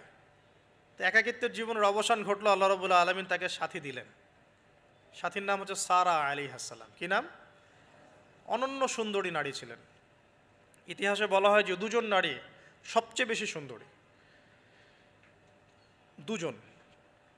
আমাদের মতো আর্টিফিশিয়াল সুন্দরী না আর কি, আর্টিফিশিয়াল সুন্দরী কথা বলো, অরিজিনালি সুন্দরী দুজন নারীর কথা বলা হয়েছে। একজন হচ্ছেন হাওয়া আলাইহিস সালাম, অনন্য সুন্দরী নারী ছিলেন, এবং আরেকজন সারা আলাইহিস সালাম, তিনি পরম সুন্দরী নারী ছিলেন। দেখেন, সারা আলাইহিস সালাম, তার গর্ভ থেকে কিন্তু পরবর্তীতে মানে সন্তান তো প্রথমে হচ্ছিল না, তাই না? শেষ বয়সে গিয়ে সন্তান হলো। হাজরা আলাইহিস সালামের গর্ভ থেকে কি ইসমাইল, আর সারা আলাইহিস সালামের গর্ভ থেকে ইসহাক। ইসহাক আলাইহিস সালামের পরে ইয়াকুব, আর ইয়াকুবের পরবর্তী বংশধর যারা, তারা কি? বনু ইসরাইল। তাই বনু ইসরাইলের মধ্যে ইউসুফ আছে না, ইউসুফ সবচেয়ে সুন্দর ছেলে না? সারা আলাইহিস সালামের সৌন্দর্য সুবহানাল্লাহ, কথা বুঝতে পারছেন? মায়ের সৌন্দর্য, মায়ের, মার বাবা তারা ছিলেন পরম সুন্দর। এখন সারা আলাইহিস সালামের সাথে বিয়ে হলো। দেখেন, এই যে লম্বা সময় আলোচনা করলাম, এই সময়টুকুর মধ্যে ইব্রাহিম আলাইহিস সালামের দাওয়াতে মাত্র দুজন মানুষ মুসলমান হয়েছে। কয়জন? একজন হলো তার স্ত্রী সারা, আর একজন হচ্ছে তার ভাতিজা, তার নাম লুত। ভাতিজার নাম কি? লুত। পরবর্তীতে তিনিও নবী হয়েছিলেন এবং তাকে সাদুম গোত্রের কাছে পাঠানো হয়েছিল। কোন পাপের কারণে? হোমোসেক্সুয়ালিটি, সমকামিতা, যেটা এখন ওই যে বিজ্ঞাপন দিয়ে প্রচার করা হয়। এবং ঢাকা শহরে যদি একটা শুমারি করা হয়, দেখবেন এদের সংখ্যা কম হবে না। ঢাকা শহরে যাকে শুমারি করা হয়, দেখবেন এদের সংখ্যা কম হবে না। তো এখন যদি ভূমিকম্প আসে, আমরা কি লা ইলাহা ইল্লাল্লাহ বলবো? বলেন তো। আমরা তো ডেকে নিয়ে আসতেছি ভূমিকম্প, আমরা ডেকে নিয়ে আসতেছি যে আল্লাহ পাক বলছেন এগুলো করো না, গজব আসবে। আমরা করছি আর এটাকে ডেকে নিয়ে আসতেছি, আসো। আর এদিকে আমরা মানে রড সিমেন্টের অ্যাডভার্টাইজ করতেছি আর কি, যে এগুলো দিয়ে বাড়ি বানালে কোনোদিন ভাঙবেও না, কাঁপবেও না। আমাদের চিন্তাগুলো কেমন হয়ে গেছে জানি। আল্লাহ পাক জেনা, ব্যভিচার, মাদক, পর্নোগ্রাফি, এই সমকামিতার এইসব পাপের কারণে এরকম গজবগুলো নাজিল করেন। শুধু ঢাকা কেন, এরকম বড় বড় মেগা সিটিজ যেগুলো আছে, এগুলোতে এখন এটার অধিকার তারা চাচ্ছে, আন্দোলন করে অধিকার চাচ্ছে। আপনার রেইনবো ফ্ল্যাগ দেখবেন, রংধনু ফ্ল্যাগ। রংধনু ফ্ল্যাগ মানেই সমকামিতা। অ্যাডভার্টাইজ দিয়ে দিয়ে, পোস্ট দিয়ে দিয়ে এখন মানুষ, আগে যেমন মেয়েরা বাসায় গিয়ে গিয়ে কিছু সার্ভিস দিত না, মানে খারাপ সার্ভিসের কথা বলছি আর কি, এখন এভাবে ছেলে ছেলেকে সার্ভিস দেওয়ার জন্য ডাকতেছে। এটা কোনো গালগল্প করছি না, এটা বাস্তবতা। যদি আমাকে বলেন যে আপনি চোখের সামনে প্রমাণ দেন, আমি দিতে পারবো না। যদি আপনি আমাকে 1 মাসের জন্য অথরিটি দেন ঢাকা শহরে, তাহলে দিতে পারবো উইদিন 1 মাসের মধ্যে। এখন যদি আমাকে বলেন আমার চোখের সামনে এনে দেন, আমি দিতে পারবো না তো, কারণ তাত্ত্বিকভাবে পড়ে অনলাইনে দেখছি। যদি বলেন যে 1 মাসের অথরিটি আপনাকে দিলাম, খুঁজে বের করে দেন, 7 দিন লাগবে না ইনশাআল্লাহ। তো কথা হচ্ছে এটাই, যে এই যে সাদুম গোত্রের কাছে পাঠানো হচ্ছে লূত আলাইহিস সালামকে সমকামিতার পাপের কারণে, পরবর্তীতে এই কওমটাকে ধ্বংস করা হয়েছে। আল্লাহ পাক এমনভাবে ধ্বংস করেছেন যেটা ইতিহাসে কখনো করেন নাই। ফেরেশতাদের পাখা দিয়ে আল্লাহ পাক মাটিকে উপরে তুলে আবার উল্টা দিকে দাফন করে দিয়েছেন, আকাশ থেকে পাথর বর্ষণ করেছেন। এখন এইটা যদি সারা বিশ্বে ছড়িয়ে পড়ে, তাহলে ওই রকম শাস্তি আবার আসবে না? স্বাভাবিক না? এটা আসতে পারে। আর এটার মূল কেন্দ্র হচ্ছে পশ্চিমা সভ্যতা। এখান থেকে সারা দুনিয়ায় ছড়িয়ে পড়তেছে। বাংলাদেশের মতো মুসলিম কান্ট্রিতেও দিন দিন সমকামিতা বাড়ছে। আমাদের বোনদের, আমাদের ভাইদের, গার্ডিয়ানদের অনেক বেশি সচেতন থাকা দরকার। কোনো কোনো ক্ষেত্রে মাদ্রাসার মধ্যেও দেখা গেছে এগুলা, হিপসখানাতেও দেখা গেছে এগুলা। পর্নোগ্রাফির কারণে এগুলো হচ্ছে। পর্নোগ্রাফির কারণে মানুষের রুচি বিকৃত হচ্ছে এবং সে নারী, পুরুষ, গরু, ছাগল, হাঁস, মুরগি কোনো কিছুর তোয়াক্কা করছে না আর কি। কয়েকদিন পর এটাও যদি দেখেন, অবাক হবেন না যে মানুষ পশু পাখির সাথে জেনা করতেছে। এটাও যদি দেখেন, আমি অ্যাটলিস্ট অবাক হব না। ধাপ ছিল একটা, প্রথমে মানুষ কি করত? অবৈধ প্রেম করত, এই সম্পর্কে জেনা করত, পরে পরকীয়া শুরু করলো, তারপরে এখন সমকামিতা শুরু হলো, সমকামিতার পরে এখন চাইল্ড অ্যাবিউজিং শুরু হয়েছে, বাচ্চা কাচ্চাদেরকে রেপ করা হচ্ছে, ছোটো ছোটো মেয়েদেরকে, ছোটো ছোটো বাচ্চাদেরকে, ইভেন ছোটো ছোটো ছেলেদেরকেও। এরপরে যদি গবাদি পশুর সাথে জেনা করতে দেখেন, অবাক হওয়ার কিচ্ছু নেই, কিচ্ছু নেই অবাক হওয়ার। এখন বলেন, আমরা শাস্তির দ্বার প্রান্তে আছি না? অ্যাটলিস্ট আমরা যারা দিনকে ভালোবাসি, আমাদের একটা আইডিওলজি ফলো করি, নৈতিকতার কথা বলি, আমরা আমাদের পরিবার, আমাদের ভাই বোন, আমাদের ছেলে মেয়ে, তাদের প্রতি আমাদের খুব সতর্ক দৃষ্টি রাখতে হবে, সর্বোচ্চ সতর্ক থাকতে হবে। আর আমাদের দিনী বোনদেরকেও রিকোয়েস্ট করবো আমরা, যে ভাইদেরকেও তো বলি, বোনদেরকেও বলছি, বিয়ের আগে কোনো প্রকার অবৈধ সম্পর্ক নেই। বিয়ের আগে কোনো প্রকার অবৈধ কোনো সম্পর্ক না। আর এখন অমুসলিম ছেলে আর মুসলিম মেয়ে প্রেম করতেছে, এগুলোকে নিয়ে অনলাইনে অনেক লেখালেখি হচ্ছে, দেখলাম কয়দিন আগে। তো কিছু বোন আমাকে রিকোয়েস্ট করেছিলেন যে একটু আপনার মুখ দিয়ে যদি মানুষ জানতে পারে এটা, যে কোনো অবস্থাতেই মুসলিম মেয়ে কোনো অমুসলিম ছেলের সাথে প্রেম করতে পারে না। মুসলমান ছেলের সংখ্যা কম হয়ে গেল? যে বিয়ে করার জন্য মুসলমান ছেলে খুঁজে পাওয়া যাচ্ছে না, পরবর্তীতে তারা সেই মুসলিম বোনের ইজ্জত নষ্ট করে তাকে গর্ভবতী করে দিয়ে ভেগে যাচ্ছে। এটা ওদের একটা মিশন। আর ওদের মিশনের কথা আমি পরে বলবো আর কি। আমি মুসলিম মেয়ে হয়ে কেমন করে একটা অমুসলিম ছেলের সাথে প্রেম করতে পারলাম? আমার বাসার মুসলিম মেয়ে কেমন করে একটা অমুসলিম ছেলের সাথে প্রেম করতে পারে? এটা তো আমাকে আগে ফাঁসির কাজটা ঝোলানো দরকার, আগে বিচারটা তো আমার করা দরকার আগে। তা আমরা আমাদের দিনী বোনদেরকে সর্বোচ্চ সতর্ক করব। জীবন চলে গেলেও ফিরে আসতে পারে না? আল্লাহর হাতে তো। মানুষ অনেক সময় জীবন মৃত্যু সন্ধিগণে থাকে না, আল্লাহ পাক ফিরিয়ে বাঁচিয়ে দেন না। কিন্তু ইজ্জত চলে গেলে কখনো ফিরে আসে না। ইজ্জত চলে গেলে ফিরে আসে? আল্লাহ আমাদেরকে বোঝার তৌফিক দান করুন। আচ্ছা, এবার আসেন, হিজরতের পালা শুরু হলো। সাথী কে? মাত্র দুজন। কয়জন বলেন তো? এখন কয়জন সাথী মুসলিম? দুজন, সারা আলাইহিস সালাম এবং লূত আলাইহিস সালাম। এবার হিজরতের পথে একটা ঘটনা আছে। হিজরতটা হয়েছে কোথায়? ব্যাবিলন থেকে কেনাআনে। কোথায়? কেনাআন। কেনাআন কোন জায়গা? এটা শামের অন্তর্ভুক্ত একটা জায়গা। শাম মানে শুধু সিরিয়া নয়, বরং এটার একটা বড় ব্যাপ্তি আছে।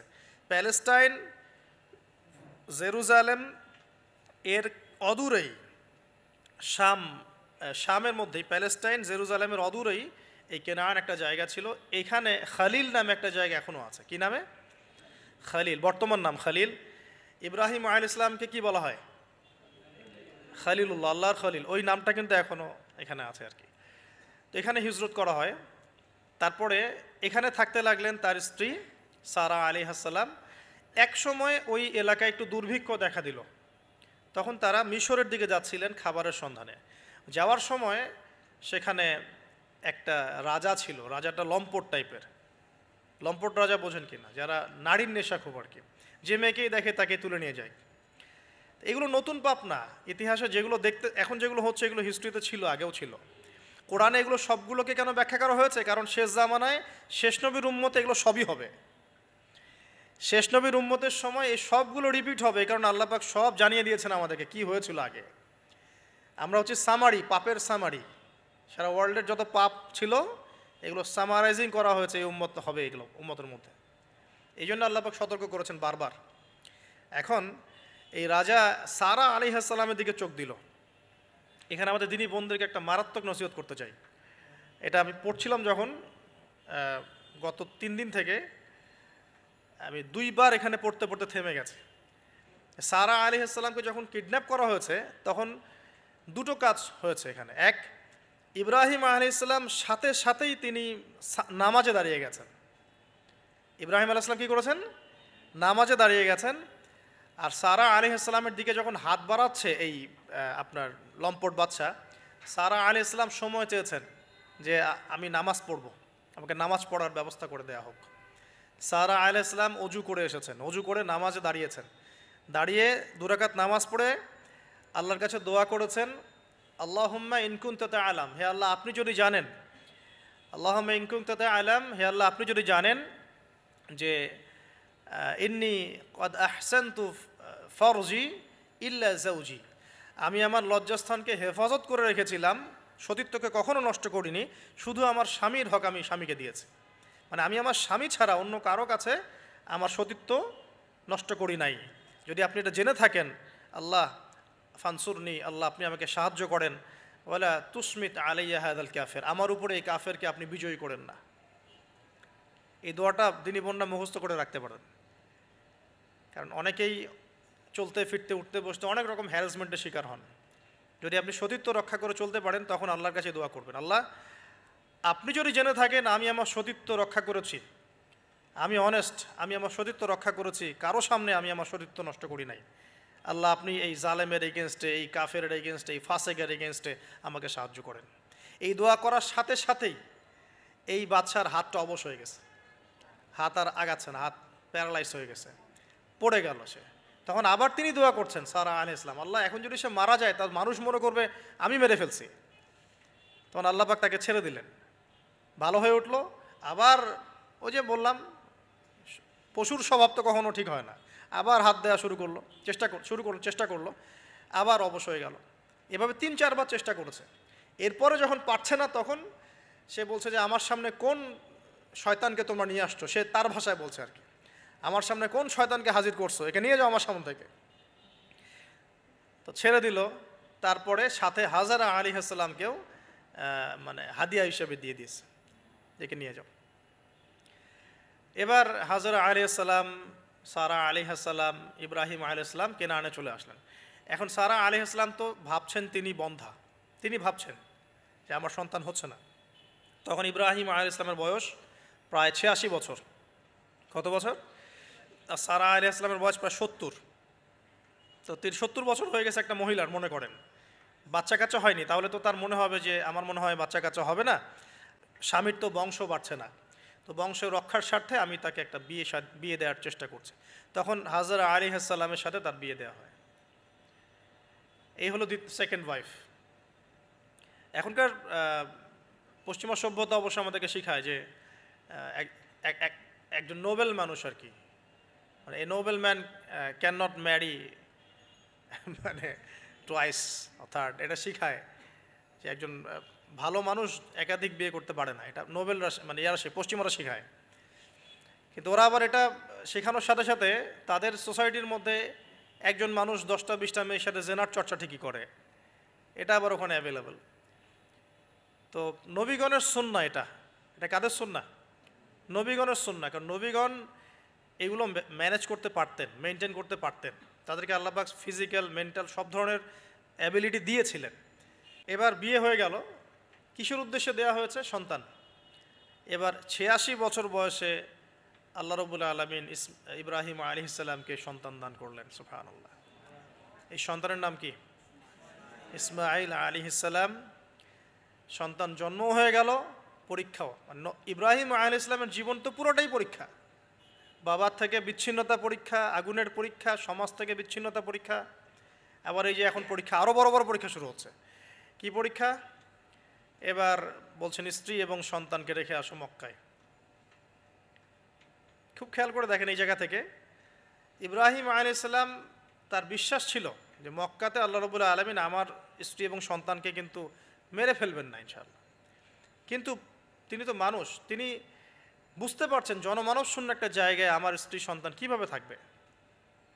একটু পানি নিলেন, খেজুর নিলেন, রেখে আসছেন। যখন রেখে আসছেন, ওই সময়টার কথা হাদিসের মধ্যে আসছে যে তিনি মানে রেখে চলে আসছেন, পিছন দিকে হাঁটা শুরু করেছেন।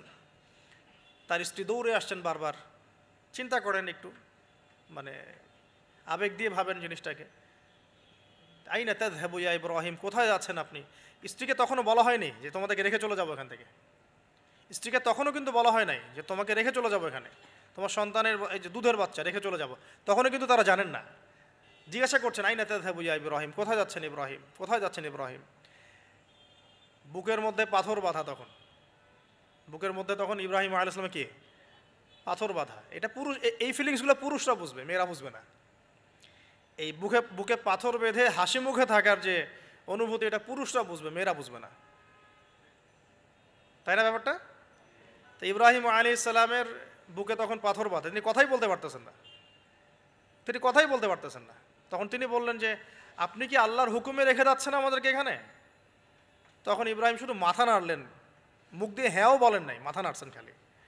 তখন মাশা আল্লাহ, এই যে ইসমাঈলের মা আলাইহিস সালাম, তিনি বলছেন যে তাহলে আল্লাহ রাব্বুল আলামিন, মানে যদি আপনি আল্লাহর হুকুমেই আমাদেরকে রেখে গিয়ে থাকেন, তাহলে আল্লাহ পাক আমাদেরকে কশ্চিনকালেও ধ্বংস করবেন না ইনশাআল্লাহ। এমন মহান তাওয়াক্কুলকে দেখালেন স্ত্রী হাজরা আলাইহিস সালাম। এবার আসেন, উনিও কিন্তু দেখতে পাচ্ছেন যে আশপাশে কোনো মানুষই নাই, জনমানব শূন্য জায়গা, পানি নাই, খাবার নেই, কিছুই নাই। এবার ইব্রাহিম যখন চলে আসলেন, একটা পাহাড়ের আড়ালে গিয়ে দাঁড়ালেন কিছু দূরে এসেই। তখন হাত তুলে আল্লাহর কাছে দোয়া করা শুরু করলেন। রব্বি, সূরা ইব্রাহিমের মধ্যে আসছে, রব্বি ইন্নী আসকানতু মিন যুররিয়াতি বিওয়াদিন গায়রি যি যার'ইন ইনদা বাইতিকাল মুহাররম রব্বানা লিয়ুকিমুস সালাহ ফাজআল আফইদাতাম মিনান নাসি তাহওয়ি ইলাইহিম ওয়ারযুকহুম মিনাথ থামারাতি লাআল্লাহুম ইয়াশকুরুন। সুবহানাল্লাহ। তিনি দোয়া করছেন, আল্লাহ, আমি আমার স্ত্রী এবং আমার সন্তানকে জনমানবহীন বিরান একটা জায়গায় তোমার ঘরের কাছে রেখে আসলাম। আল্লাহ এই কারণে যাতে করে তারা নামাজ কায়েম করে। কি করে? আল্লাহ, তুমি মানুষের মনগুলোকে তাদের দিকে ঘুরিয়ে দিও এবং তাদেরকে ফল ফলাদি দিয়ে রিজিক দিও, যাতে করে তারা তোমার শুকরিয়া আদায় করতে পারে। এখনও দেখেন ওই জায়গায় নামাজ ঠিকই কায়েম হচ্ছে। ওই জায়গায় কিন্তু নামাজ পড়েও যেমন শান্তি, নামাজের আসল রুহানিয়াত ওখানে বোঝা যায়। 24 ঘন্টা ওখানে নামাজ তাওয়াফ সাই চলতেই আছে, 1 মিনিটের জন্য বন্ধ হচ্ছে না। দেখেন, তারপরে মানুষের মন অটোমেটিক ওখানে ঘোরানো থাকে। সবাই চায় জীবনে অন্তত একটাবার হজ করতে, একটাবার আল্লাহর ঘর দেখতে। আর পৃথিবীর এমন কোনো ফল পাবেন না সেখানে নাই। অথচ ওখানে কিন্তু খুব কৃষিভিত্তিক কিছু চাষ হয় না, খুব একটা চাষ হয় না। তো ইব্রাহিম আলাইহিস সালামের দোয়ার এগুলো বরকত, দেখেন কি বরকত। ব্যাস আল্লাহ রাব্বুল আলামিন কবুল করলেন। এবার এই যে খাবার পানি যখন ফুরিয়ে আসলো, তখন এই যে মা হাজরা আলাইহিস সালাম ছোটাছুটি শুরু করলেন সাফা আর মারওয়ায়, সাফা মারওয়ায়। একবার সাফার উপরে ওঠেন, একবার মারওয়া। এখনকার সাফা মারওয়া না, এখন মোজাইক দিয়ে টাইলস করে দেওয়া সাফা মারওয়া না, যেটা আমরা সাই করি, এই সাই সেই সাই না। ওইটা তখন ছিল একদম রুক্ষ একটা জায়গা, জীর্ণ শীর্ণ একদম ভূমি ছিল। আর এখন তো কয়েক তালা হয়েছে। এটা যারা ওমরা হজ করেছেন বা হজ করেছেন তারা জানেন। তো এরকম বিরান জায়গা সাফা মারওয়া, একজন মহিলা, একজন নারী, তার কি জাজবা! সে এই শক্তি কোথায় পাচ্ছে? সেই শক্তি পাচ্ছে কোথায়? সেই তাওয়াক্কুল কোথায় পাচ্ছে? কোন আশা নিয়ে সে ছুটছে আর কি? আর আমরা কোন আশা নিয়ে দুনিয়ার পথে ছুটছি আর কি? পানি, বাচ্চা এদিকে কান্নাকাটি করছে, বাচ্চা কান্নাকাটি করছে, চিৎকার করছে, সে দৌড়াচ্ছে, একবার সাফা একবার মারোয়া, একবার সাফা একবার মারোয়া। আমরা যখন হজ করতে যাই, উমরা করতে যাই, কখনো এই ফিলিংসই আসে না আমাদের মধ্যে। ওইখানে গিয়ে সেলফি উঠানো শুরু করে মানুষ। আমরা গিয়েছিলাম, অবাক হয়ে যায়, ওখানে সেলফি উঠায় মানুষ বসে বসে। সাফা মারওয়া সাইর কোনো ফিলিংসই নাই। এটা হাজরা আলাইহিস সালামের স্মৃতি। আল্লাহ পাকের কাছে এই দৌড়াদৌড়ি এতই ভালো লেগেছে, আল্লাহ পাক কিয়ামত পর্যন্ত রেখে দিয়েছেন। সুবহানাল্লাহ। একজন নারীর সম্মানে, এই যে সন্তান, মায়ের বাঁধন, সুবহানাল্লাহ, এগুলা আসলে বলে বোঝানো যায় না ফিলিংসগুলা। এই 7 বার সাইর মধ্যেই আল্লাহ রাব্বুল আলামিনের এই যে হুকুম চলে আসলো। দেখেন যে ইসমাইলের পায়ের কাছ থেকে পানির ফোয়ারা বের হচ্ছে। এই পানির ফোয়ারা বের করে দিয়ে গেলেন কে? জিবরাইল আলাইহিস সালাম। আর তিনি বলে গেলেন যে তোমরা কষ্ট নিও না, এখানে আল্লাহর ঘর হবে। এই ছেলে আর তার বাবা মিলে ঘর নির্মাণ করবে। এবার তিনি এই যে পানি, জমজম কূপ তৈরি হয়ে গেল, পানি হলো, পানি দেখে পাখি আসলো। কি আসলো প্রথমে? পাখি কিন্তু পানি খোঁজে। এরপরে ওখানে ওই পাখিকে দেখে একদল মানুষ আসলো আর কি। এই মানুষগুলো ইয়েমেন থেকে আসছে। কোত্থেকে? এবং এই গোত্রই পরবর্তীতে আরবে বিস্তার লাভ করেছে। এই গোত্রের মেয়ের সাথে ইসমাইল আলাইহিস সালামের বিয়ে হয়েছে।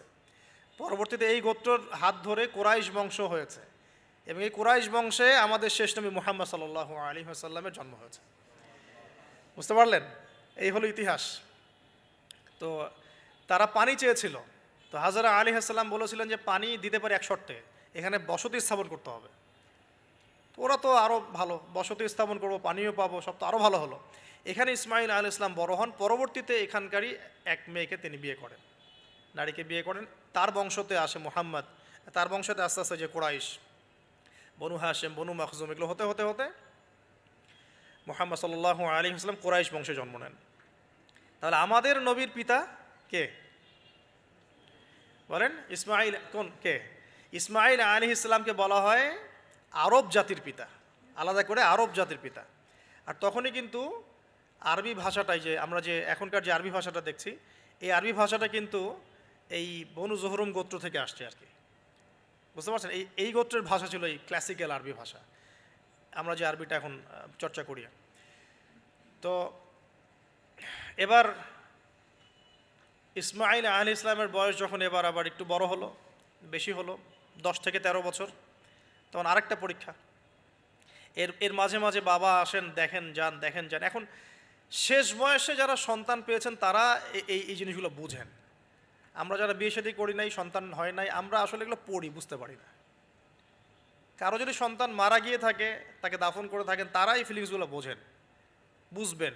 কিন্তু যারা সন্তানের বাবা হই নাই, আমরা মানে আনম্যারিড অ্যাডাল্ট হই নাই, আমরা এগুলো বুঝি না। আমরা এগুলো পড়ি, আমরা এগুলো যে রিডিং পড়তে পারি। ঠিক আছে? জীবনে নিজের সাথে একটা কিছু হয়ে গেলে সেটার অভিজ্ঞতা আমরা যেভাবে বুঝি, না হলে তো আমরা বুঝি না। এখন শেষ বয়সে সারা জীবন দোয়া করার পরে শেষ বয়সে গিয়ে আল্লাহ পাক একটা বাচ্চা দিলেন, ইসমাইল আলাইহিস সালাম, তাকে আবার রেখে আসতে বললেন দূরে। এই বাচ্চা আবার একটু বড় হয়েছে, মাঝে মাঝে দেখা হয়, যাওয়া আসা হয়, যাওয়া আসা হয়। এই বাচ্চার বয়স হয়েছে এখন 10 থেকে 13 বছর। আল্লাহ পাক বলছেন একে জবাহ করতে হবে, কুরবানি করতে হবে। তো ইব্রাহিমের জীবনের পরীক্ষাগুলো দেখেন। এবার এই স্মৃতি তো সামনে আসছে আমাদের। এই যে আমরা সাইর কথা বললাম, এটা আমাদের হাজিদের এখন এই কাজ করবেন তারা সামনে। আমরা যে কাবা ঘরের কথা বলছি, এখন তারা সেখানে আছে। আমরা এখানে নামাজের কথা বলছি, তারা সেখানে নামাজ পড়ছেন। এই জিনিসগুলো না জেনে, না পড়ে, না বুঝে হজমরা করতে গেলে স্বাদ পাবেন না, তো আপনারা টেস্টটা পাবেন না। এখানে বয়স হলো 13 বছর, 15 বছর, কুরবানি করতে বললেন। কুরবানি যে আমরা করি, গরু ছাগল কুরবানি দেই, আমরা তো ফিলিংসই বুঝি না যে আসলে আমরা কি করতেছি, কেন করছি, কার স্মৃতিতে করছি, না করলে কি হতো। তো এটা নিয়ে তো এই যে একটু আগে এক ভাই বলে গেলেন যে এগুলো নিয়ে যে বিভিন্ন মহলে অনেক সমালোচনা, পশু কুরবানি, অমানবিক, এই সেই, এগুলো তো চিন্তারই জায়গা নাই। এগুলো চিন্তার তো জায়গাই নাই আমাদের কাছে। কারণ এখানে সবচেয়ে বড় কথা ছিল নিজের জীবন কুরবানি করা, নিজের জীবনটা কুরবানি করা। নিজের জীবন না আছে, আল্লাহ আমার কাছে একটা খাসি চেয়েছেন, একটা গরু চেয়েছেন, একটা বাহিমাতুল আনআম চেয়েছেন। এখানে তো আমার নিজের জীবনটাই দেওয়ার কথা ছিল। ওটা না নিয়ে আল্লাহ পাক বলেছেন যে বাহিমাতুল আনআম একটা দিলেই হবে। তোমার কাছে ওটার গোশতও চাই না, চামড়াও চাই না, কিছুই চাই না, তাকওয়াটুকু চাই। তাতেই এত কথা। এটা দামি বা কত?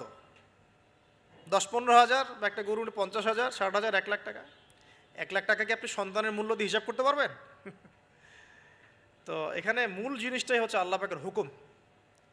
আল্লাহ পাকের হুকুমই সবচেয়ে বড় কথা। আল্লাহ পাকের হুকুমের ফলেই নেকি হয়, অন্য কোনো কাজে নেকি নেই। আল্লাহ পাক হুকুম দিয়েছেন বলেই। একটা এক্সাম্পল দিয়ে যা সামনে যাব। হাজিরা মিনায় রাত কাটাবে না? মিনায় এমনিতে হারাম শরীফে নামাজ পড়লে কত নেকি হয়? 1 রাকাত নামাজ পড়লে 1 লক্ষ নেকি হয়। মানে 1 ওয়াক্ত নামাজ পড়লে 1 লক্ষ ওয়াক্তের নেকি হয়। হারামের কথা বলছে, কাবার কথা বলছে। আর মদিনায় তো 1000। তো কাবা ঘরে নামাজ পড়লে এত নেকি হয়। আল্লাহ রাব্বুল আলামিন এখান থেকে হাজিদেরকে বলেছেন যে মিনায় গিয়ে রাত কাটাতে হবে। এখানে হুকুমটা কি? মিনায় গিয়ে রাত কাটাতে হবে, এটা হজের একটা কাজের মধ্যে অন্তর্ভুক্ত। মিনায় গিয়ে রাত কাটাতে হবে। আর কেউ যদি মনে করে যে মিনায় গিয়ে তো নামাজ পড়লে তো 1 লক্ষ রাকাত নেকি নাই, হারাম শরীফে নামাজ পড়লে 1 ওয়াক্ত পড়লে 1 লক্ষ ওয়াক্তের নেকি হয়, তা আমি হারামেই থেকে যাই, মিনায় যাব না, ও কি নেকি পাবেন? ওর হজই হবে না। এখানে নেকিটা বড় কথা না, বড় কথাটা কি? আল্লাহর হুকুম। আল্লাহ পাকের হুকুমের পিছনে কি নেকি আছে এটা আমি সংখ্যা দিয়ে কাউন্ট করতে পারবো না। আল্লাহ পাক হুকুম দিয়েছেন মানে সেখানে ইনফিনিটিভ নেকি আছে আর কি। ওটা 1 লক্ষ, 2 লক্ষ, 5 লক্ষ দিয়ে হিসাব করা যাবে না। এখানে কেন কুরবানি করছি? আল্লাহর হুকুম। যুক্তি বিজ্ঞান দর্শন খোঁজার দরকার নেই তো আমার। তো এবার আল্লাহ রাব্বুল আলামিন কীভাবে বলছেন কোরআনে? আল্লাহ পাক বলছেন, ইব্রাহিম আলাইহিস সালাম বলেন, ইন্নী যাহিবুন ইলা রব্বি সাইয়াহদিন, আমি চললাম আমার রবের পথে, তিনি আমাকে পথ দেখাবেন। এই আয়াতটা খুবই মনে শান্তিদায়ক আয়াত। জীবনে অনেক কিছু হয়ে যাবে, কিন্তু এই আয়াতটা যদি তেলাওয়াত করতে পারেন ভিতরে ভিতরে আল্লাহকে পাবেন।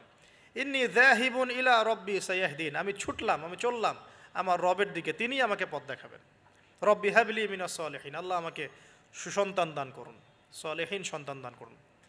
ফাবাশশারনাহু বিগুলামিন হালিম, আল্লাহ বলছেন আমি তাকে সহনশীল সন্তান দান করলাম, সহনশীল সন্তান দান করলাম।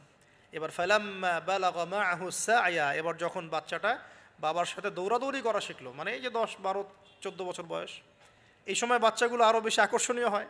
শেষ বয়সের বাচ্চা, এত দোয়া করার পরে একটাই বাচ্চা, একটাই ছেলে, শেষ বয়সের, কেবল বড় হচ্ছে, বাবার সাথে মানে দৌড়াদৌড়ি করতে শিখছে, সন্তানের প্রতি বাবার ভালোবাসা আরও গাঢ় হচ্ছে। আল্লাহ পাক তখনই পরীক্ষা নিলেন, যাতে দেখতে চান আল্লাহ পাক আমার ভালোবাসা বেশি না তোমার সন্তানের প্রতি ভালোবাসা বেশি। সন্তানকে পেয়ে আবার আমাকে ভুলে যাওনি তো? সুবহানাল্লাহ, সুবহানাল্লাহ। এবার ফালাম্মা বালাগা মাআহু সা'য়া, যখন সন্তান ছোটাছুটি করা শুরু করলো, দৌড়াদৌড়ি করতে শিখলো, ক্বালা ইয়া বুনাই, ইব্রাহিম আলাইহিস সালাম বলছেন, হে আমার সন্তান, ইন্নী আরা ফিল মানামি আন্নী আযবাহুকা, আমি আমার স্বপ্নে দেখেছি আমি তোমাকে জবাই করছি। এই কথাটা কিন্তু তিনি গিয়েই তাকে বলেন নাই। তিনি সন্তানকে নিয়ে হাঁটছেন হাঁটছেন হাঁটছেন, কাবাঘর থেকে প্রায় 8 কিলোমিটার দূরে চলে গেছেন, যেখানে কুরবানি করি মিনা প্রান্তরে 8 কিলোমিটার দূরে চলে গেছেন। সেখানে গিয়ে তিনি বলছেন যে বাবা আমি স্বপ্নে দেখেছি আমি তোমাকে জবাই করছি। আগে কিন্তু বলেন নাই যে আমি স্বপ্নে দেখেছি তোমাকে জবাই করছি, চলো আমার সাথে। জেনে ইসমাইল আলাইহিস সালাম জেনে শুনে যাননি ওখানে যে আমাকে ওখানে গিয়ে জবাই করবে আব্বা, অ্যাটেম্প্ট নেবে। তিনি আগে জানতেন না, ইসমাইলও আগে জানতেন না। যখন তাকে নিয়ে গেছেন ওই স্পটে নিয়ে গেছেন যে যেখানে জবাই করবেন বা মনস্থ করেছেন, ওইখানে গিয়ে তিনি বলছেন যে ইন্নী আরা ফিল মানামি আন্নী আযবাহুকা, বাবা আমি স্বপ্নে দেখেছি আমি তোমাকে জবাই করছি। ফানজুর মাযা তারা, তোমার রায় কি আমাকে বলো, তুমি কি ভাবছো আমাকে বলো। যেমন বাবা আর যেমন বাবা তেমন সন্তান হচ্ছে এখানে বড় কথা হবে, যেমন মা তেমন সন্তান। কারণ মা বলেছিল এক সময় আপনি কোথাও যাচ্ছেন আমাদেরকে ছেড়ে, তাই না, মনে আছে? ও আচ্ছা, আল্লাহ আদেশ করেছেন, তাহলে আল্লাহ আমাদেরকে ধ্বংস করবেন না। ঠিক ওই রকম মায়ের গর্ভ থেকে এই সন্তান যে বলছে যে ইয়া বাতি, হে আমার আব্বা, ইফআল মা তুমার, আপনি করেন, আপনাকে যে আদেশ করেছে আল্লাহ পাক আপনি সেটাই করেন। সাতাজিদুনি ইনশাআল্লাহু মিনাস সাবিরিন, ইনশাআল্লাহ আপনি আমাকে ধৈর্যশীল পাবেন। একটা ছেলে আমাকে দেখেন এই জেনারেশনের একটা ছেলে যে এইভাবে আল্লাহর জন্য জীবন দেওয়ার জন্য প্রস্তুত আছে। দেওয়ার দরকার নেই জীবন, আল্লাহর জন্য জাস্ট 5 ওয়াক্ত নামাজটা পড়ুক, আল্লাহর জন্য 5 ওয়াক্ত নামাজ পড়ুক, ফজর সহ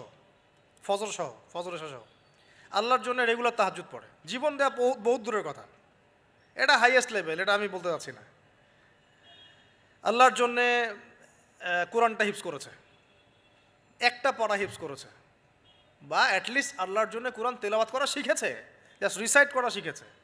আল্লাহর জন্যে মানে কোনো মাদ্রাসায় বা কোনো ওস্তাদের কাছে বা কোনো কোর্সে 6 মাস 1 বছর 2 বছর পড়াশোনা করেছে, আল্লাহর জন্য একটু দাওয়াতি কাজ করেছে, আল্লাহর জন্য একটা বই লিখেছে, আল্লাহর জন্য দিন প্রতিষ্ঠার কিছু চেষ্টা করেছে, মানে আল্লাহর জন্য কিছু করেছে। এই এখনকার যে হিউজ জেনারেশনটা আছে, লাখ লাখ কোটি কোটি ছেলে মেয়ে, এখান থেকে আপনি আমাকে 5% ছেলে মেয়ে দেন, ইনশাল্লাহ দিন কায়েম করে দিব বাংলাদেশ, ইনশাল্লাহ 5% দেন, খালি খুঁজে বের করেন প্রত্যেকটা ঘরে ঘরে একটা করে এরকম ছেলে আছে নাকি যে বলতে পারে যে ইয়া আবাতি ইফআল মা তুমার সাতাজিদুনি ইনশাআল্লাহু মিনাস সাবিরিন। কি শিক্ষা মা দিয়েছেন ছেলে সন্তানকে, কি শিক্ষা মা দিয়েছেন সন্তানকে, কি শিক্ষা মা দিয়েছেন সন্তানকে। আর এরকম মাই বা কোথায় পাবেন এখন আপনি, এরকম মাই বা কোথায় পাবেন বাসায় বাসায়, সব স্টার জলসা জি বাংলা মা এখন, হ্যাঁ ঘরে ঘরে এগুলা মা সব এখন, স্টার জলসা মা, জি বাংলা মা, হলিউড বলিউড ঢালিউড সব ভর্তি। এদের তো মানে কি, এদের জীবনটাই পাশবিক, এদের জীবনটাই পাশবিক। এমন মাদেরকে স্ত্রীদেরকে আমরা ঘরে নিয়ে আসতেছি যে স্বামীর হায়াত কমায় রেখে দিচ্ছে একেবারে, সারাদিন দুনিয়া দুনিয়া দুনিয়ার দুনিয়া। তো হাজারার মতো মা ছাড়া কি ইসমাইলের মতো জেনারেশন আসবে কিনা বলেন দেখি? হাজেরা আলাইহিস সালামের মতো মা ছাড়া ইসমাইলের মতো জেনারেশন সম্ভব? আর ইসমাইলের মতো জেনারেশন না পেলে বাংলার জমিনে বা সারা বিশ্বে দিন প্রতিষ্ঠা হবে? কোনোদিনও সম্ভব না।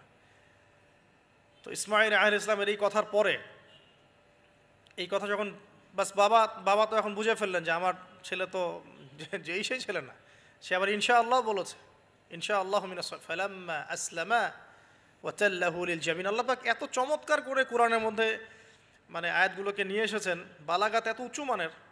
ফালাম্মা আসলামা, যখন তারা দুজনে আত্মসমর্পণ করলো, কিসের সামনে আত্মসমর্পণ করলো? আল্লাহর হুকুমের সামনে আত্মসমর্পণ। এটাই ইসলাম।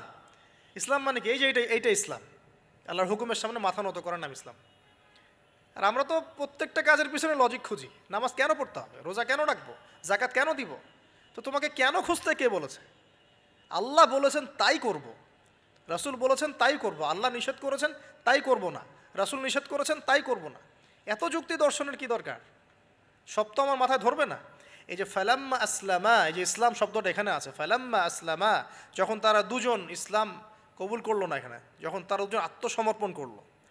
আল্লাহর হুকুমের সামনে মাথা নত করলো, ওয়াতাল্লাহু লিল জাবিন, ডান দিকে উপর করে কাত করে শুইয়ে দিল সন্তানকে, জবাই করার সময় যেমন করে শোয়াই আমরা, ব্যাস এই পর্যন্ত ঘটনা। তারপরে আল্লাহ পাক বলছেন ওয়ানাদাইনাহু ইয়া ইব্রাহিম, তখন আমরা ইব্রাহিমকে আওয়াজ দিলাম, হে ইব্রাহিম, হে ইব্রাহিম, হে ইব্রাহিম, কদ সাদ্দাকতা রুইয়া, তুমি তোমার স্বপ্নকে সত্যায়ন করেছো, তুমি তোমার স্বপ্নকে সত্যায়ন করেছো। দেখেন, এটা স্বপ্ন, এটা কিন্তু জিবরাইল আলাইহিস সালাম এসে সরাসরি ওহিও করেন নাই, যে যেমন এসে সরাসরি বলা যে আপনার সন্তানকে কোরবানি করতে হবে। তিনি স্বপ্ন, এটা আরও বড় পরীক্ষা।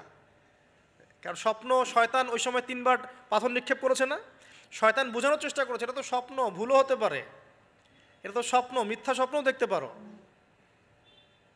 তখন তিনি 3 বার শয়তানকে পাথরও মেরেছেন, মনে আছে? ওইটা কিন্তু হাজিরা এখনও করছেন না। দেখেন, আরও বড় পরীক্ষা, এখানে কিন্তু সরাসরি জিবরাইল আলাইহিস সালাম এসে বলেন না যে এটা করেন, বরং স্বপ্নের মধ্য দিয়ে মেসেজ দেওয়া হচ্ছে। এখন তো আমরা অনেকে স্বপ্নের স্বপ্নের অস্তিত্ব অস্বীকার করি। স্বপ্ন সত্য হতে পারে অনেকেরই, অমুসলিমেরও স্বপ্ন সত্য হতে পারে। ইউসুফ আলাইহিস সালামের ওই 2 বন্দী মুসলিম ছিলেন না যারা স্বপ্ন দেখেছিলেন যে আমার মাথা থেকে রুটি খেয়ে ফেলা হচ্ছে, আমি শরাব পান করাচ্ছি, তারা কিন্তু মুসলিম ছিলেন না। ওই রাজাও মুসলিম ছিল না যে রাজা স্বপ্ন দেখেছে দুর্ভিক্ষ হবে। তো স্বপ্নের সত্যতা আছে, তবে সেটা সত্য স্বপ্ন একরকম, মিথ্যা অলিক স্বপ্ন আরেক রকম। আর নবীগণের স্বপ্ন কি হয়? ওয়াহি হয়। নবীগণের স্বপ্ন এক প্রকার, ওয়াহি হয়। এবার যখন পাশ ফিরিয়ে দিলেন, আল্লাহ পাক ডাকলেন, ফানাদাইনাহু ইয়া ইব্রাহিম কদ সাদ্দাকতা রুইয়া, আপনি আপনার স্বপ্নকে সত্যায়ন করেছেন। কদ সাদ্দাকতা রুইয়া, এটা ছিল আল্লাহর পক্ষ থেকে একটা বড় পরীক্ষা। ওয়াফাদাইনাহু বিযিবহিন আযীম, এখানে আসছে এটা, ওয়াফাদাইনাহু বিযিবহিন আযীম। এরপর আল্লাহ পাক সেখানে একটা মহান কুরবানি দিলেন, এই যে আমাদের কুরবানির সুন্নত আসলো। ওয়া তারাকনাহু লিল আখিরিন, এবং পরবর্তীদের জন্য এই সুন্নতটাকে আমি রেখে দিলাম। সুবহানাল্লাহ, মানে কিয়ামত পর্যন্ত এখন এই সুন্নত থাকবে ইনশাআল্লাহ। কদ সাদ্দাকতা রুইয়া ইন্না কাযালিকা নাজজিল মুহসিনিন ইন্না হাযা লাহুয়াল বালাউল মুবিন। হ্যাঁ, وفديناه بذبح عظيم وتركناه للآخرين سلام على إبراهيم। এরপর শেষে আসছে যে ইব্রাহিম আলাইহিস সালামের প্রতি শান্তি বর্ষিত হোক, সালামুন আলা ইব্রাহিম। আমরা বলি সালামুন আলা ইব্রাহিম আলাইহিস সালাম। এবার পরীক্ষায় পাশ, আল্লাহ রাব্বুল আলামিন সব পরীক্ষায় যখন ইব্রাহিম আলাইহিস সালাম পাশ করে গেলেন, তখন তাকে জাতির পিতা ঘোষণা করলেন। মনে আছে? ওয়াইদ ইবতালা ইব্রাহিমা রাব্বাহু বিকালিমাত, যখন আল্লাহ রাব্বুল আলামিন ইব্রাহিমকে পরীক্ষা করলেন, অনেকগুলো পরীক্ষা করলেন। যখন ফালাম্মা আতাম্মাহুন্না, যখন তিনি পরীক্ষায় উত্তীর্ণ হয়ে গেলেন, তখন আল্লাহ পাক বলছেন ইন্নী জাইলুকা লিন-নাসি ইমামা, আমি তোমাকে পুরো মানব জাতির ইমাম বানিয়ে দিলাম। সুবহানাল্লাহ। এখান থেকেই আমরা বলছি যে তিনি হচ্ছেন পুরো মুসলিম উম্মার কি জাতির পিতা। এবার আসেন, পরীক্ষা শেষ, পুরস্কার লাগবে। পুরস্কার কি? পুরস্কার হচ্ছে এখন ছেলে আর বাবা মিলে এখন কাবা ঘর বানাও তোমরা। সুবহানাল্লাহ, কত বড় সম্মান! আল্লাহ পাকের ঘর নির্মাণ করো বাবা ছেলে মিলে, বাস ছেলে বাবা মিলে কাবা ঘর নির্মাণ করছে। দেখেন এই স্মৃতিটাও কত মধুর, ছেলে বাবা মিলে কাবা ঘর নির্মাণ করছে। দেখেন, হ্যাঁ, ওয়াতাহির বাইতি লিত-তাইফিনা ওয়াল আকিফিনা ওয়া রুকআইস সুজুদ, আমার এই ঘরটাকে কি করো? পবিত্র রাখো, তাওয়াফকারীর জন্যে, ইতিকাফকারীর জন্যে, নামাজ পড়বে যারা। এখনও সেটা চলছে, কিন্তু এখনও চলছে। এরপরে বানানো শেষ, তখন দুজনে দোয়া করছেন, দুটো দোয়া, রব্বানা তাকাব্বাল মিন্না ইন্নাকা আনতাস সামিউল আলিম। এটা আমরাও দোয়া করি, রব্বানা তাকাব্বাল মিন্না ইন্নাকা আনতাস সামিউল আলিম ওয়া তুব আলাইনা ইন্নাকা আনতাত তাওয়াবুর রহিম। এটা একটা দোয়া করেছেন। রব্বানা ওয়াবআথ ফীহিম রাসূলাম মিনহুম ইয়াতলু আলাইহিম আয়াতিকা ওয়া ইউআল্লিমুহুমুল কিতাবা ওয়াল হিকমা ওয়া ইউযাক্কিহিম ইন্নাকা আনতাল আজিজুল হাকীম। এই দুটো দোয়া তিনি করেছেন ওখানে। তো দোয়া শেষ, কাবাঘর নির্মাণ করা শেষ। ইব্রাহিম আলাইহিস সালাম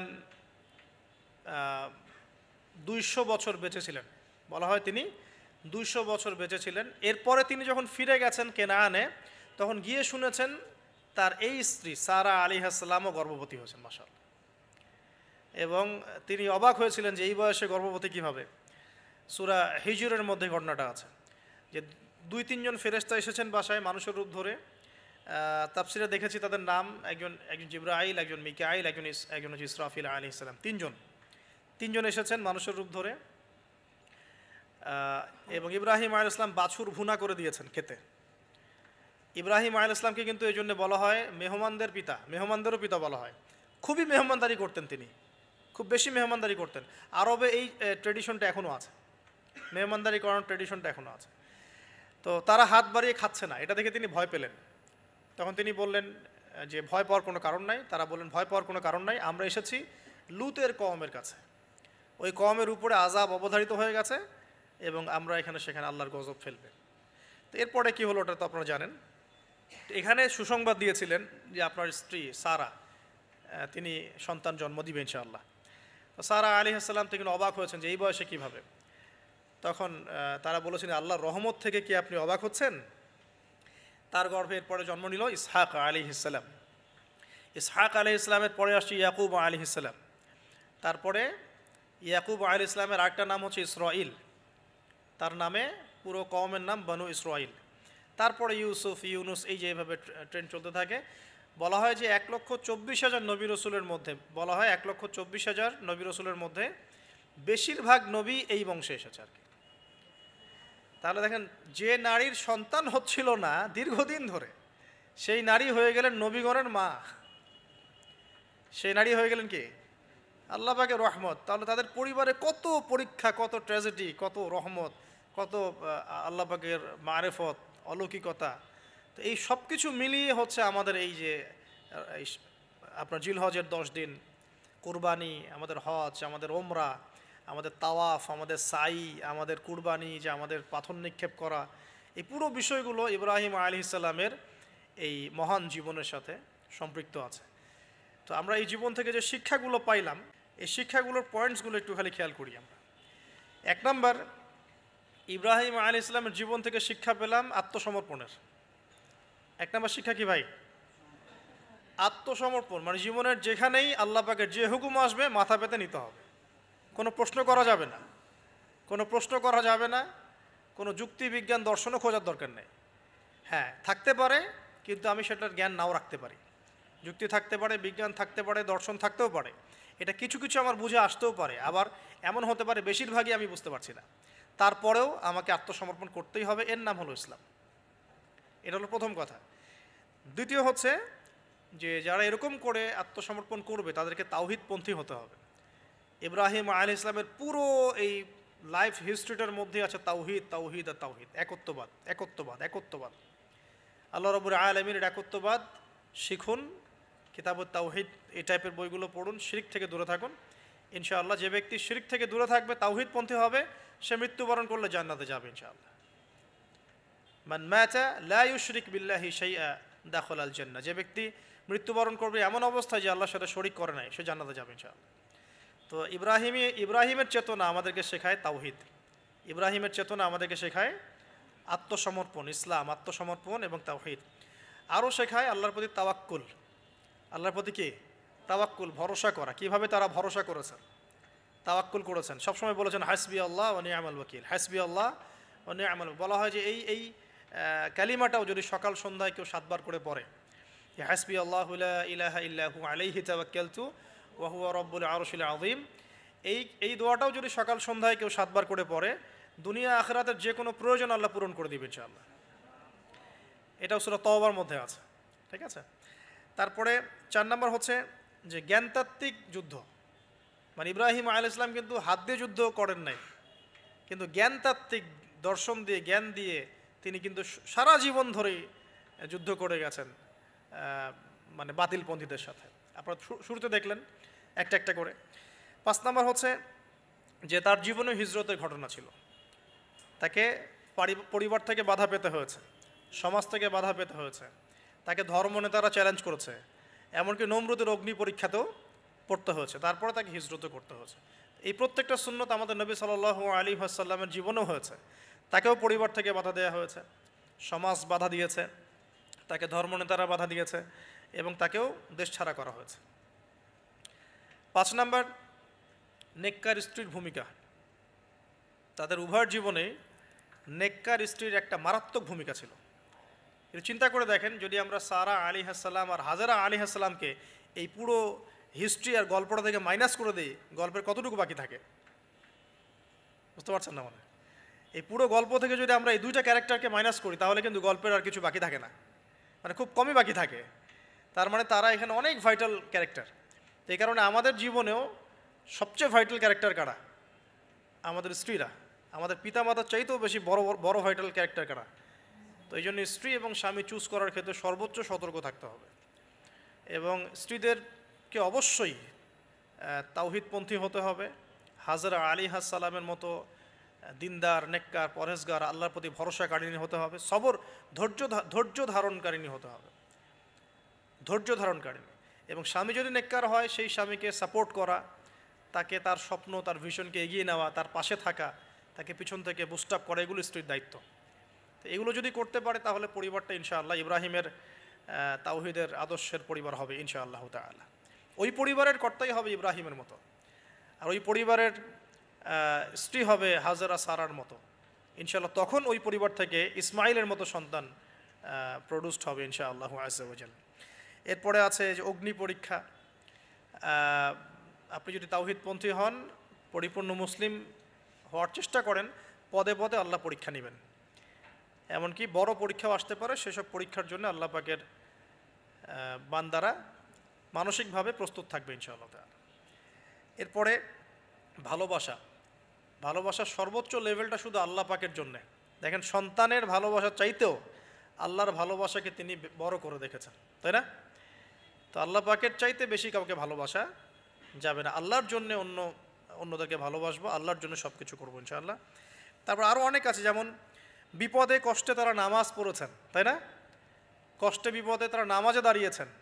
তো এটা আমাদের শেখা উচিত ইব্রাহিম আলাইহিস সালামের জীবন থেকে, বিপদে কষ্টের সমস্যায় পড়লে নামাজে দাঁড়িয়ে যাওয়া। তারপরে শয়তানের ধোকায় না পড়ে পাথর নিক্ষেপ করেছেন। জীবনে পদে পদে শয়তান ধোকা দেওয়ার চেষ্টা করবে, শয়তানকে এভাবেই পাথর নিক্ষেপ করে পথ চলতে হবে। আল্লাহ পাক তৌফিক দান করুন। এছাড়াও আল্লাহ রাব্বুল আলামিনের বন্ধু ছিলেন ইব্রাহিম আলাইহিস সালাম। আল্লাহ রাব্বুল আলামিন তার সাথে কুরবানি এবং হজের মহান স্মৃতিকে জড়িত করেছেন। তো যারা আমরা হজ করতে যাব ইনশাআল্লাহ, উমরা করতে যাবেন যারা, বা কুরবানি করব আমরা এই সামনে, অবশ্যই ইব্রাহিম আলাইহিস সালামের জীবনী, ইসমাইল আলাইহিস সালামের জীবনী, হাজরা আলাইহিস সালামের জীবনী, তাদের এই পুরো হিস্ট্রিটা অন্তত একবার পড়ে দেখব কুরবানি করার আগে। তাহলে ইনশাআল্লাহ ইবাদতে আমরা অনেক বেশি স্বাদ পাব। আর সবশেষ কথা হচ্ছে যে এই যে ইব্রাহিম আলাইহিস সালামকে সারা জীবন ধরে পরীক্ষা দিতে হলো, তিনি আত্মসমর্পণ করলেন, হিজরত করলেন, তিনি বাইতুল্লাহ নির্মাণ করলেন, সন্তান কুরবানির মতো পরীক্ষা দিলেন, স্ত্রীকে রেখে আসলেন ইত্যাদি। তার এই পুরো জীবনটাতে তার পাশে সংখ্যাগরিষ্ঠ মানুষটা সাথে ছিল না কখনো, তার পাশে খুব বেশি মানুষ ছিল না, অল্প কিছু মানুষই ছিল, ঠিক আছে? তো হকপন্থী মানুষ অল্প হবে, এটা সত্য, এবং তাদের উপরে আল্লাহ রাব্বুল আলামিনের রহমত বরকত থাকবে। শেষ কথা হচ্ছে, ইব্রাহিম আলাইহিস সালাম যখন এভাবে একা একা পরীক্ষা দিচ্ছিলেন তখন আল্লাহ পাক একটা কথা বলেছেন, ওইটা দিয়ে আমি শেষ করছি। আল্লাহ রাব্বুল আলামিন বলেছেন যে ইব্রাহিম একাই একটা উম্মাহ, ইব্রাহিম একাই একটা উম্মাহ। তো যদি আপনি একাই হকপন্থী হন, আল্লাহ পাকের কাছে আপনি পুরো একটা উম্মার সমান গুরুত্ব রাখবেন ইনশাআল্লাহ তাআলা। তো আল্লাহ পাক আমাদের সবাইকে তাওহীদ শেখার তৌফিক দান করুন এবং পরিপূর্ণ ইসলাম পালন করার তৌফিক দান করুন। আল্লাহ পাকের যাবতীয় হুকুম আহকামকে একদম বিনা বাক্য ব্যয়ে মেনে নেওয়ার মানসিকতা আল্লাহ পাক দান করুন এবং আমাদেরকে আল্লাহ পাক ইব্রাহিম আলাইহিস সালামের মতো পরিবার দান করেন, সেরকম স্ত্রী দান করেন, সেরকম সন্তান দান করেন। আর সর্বোপরি যতদিন পর্যন্ত আমাদের সমাজে, আমাদের পরিবারে ইব্রাহিমের মতো পিতা, হাজেরা সারার মতো মা, আর ইসমাইলের মতো সন্তান জন্ম হচ্ছে না, ততদিন আমরা পরিপূর্ণ দিন প্রতিষ্ঠা করতে পারছি না। অতএব আমাদের কাজ একটাই, এখন প্রত্যেক ঘরে ঘরে ইব্রাহিমী চেতনার পিতা তৈরি করা, সারা এবং হাজেরা আলাইহিস সালাম তাদের মতো স্ত্রী তৈরি করা এবং ইসমাইল আলাইহিস সালামের মতো সন্তান তৈরি করা। ইনশাআল্লাহ সেদিন বেশি দূরে নয়, যদি এটা করা যায় সেদিন বেশি দূরে নয় ইনশাআল্লাহ, যেদিন আল্লাহ রাব্বুল আলামিন এই মানুষগুলোর হাতে আল্লাহ পাকের জমিনে আল্লাহর দ্বীনের তাওহীদের পতাকা কায়েম করবেন ইনশাআল্লাহ তাআলা। আল্লাহ পাক আমাদের সবাইকে আজকের এই সংক্ষিপ্ত আলোচনা বোঝার তৌফিক দান করুন এবং এই ইব্রাহিম আলাইহিস সালামের জীবনী থেকে আমাদেরকে শিক্ষা নেওয়ার তৌফিক দান করুন। আমিন।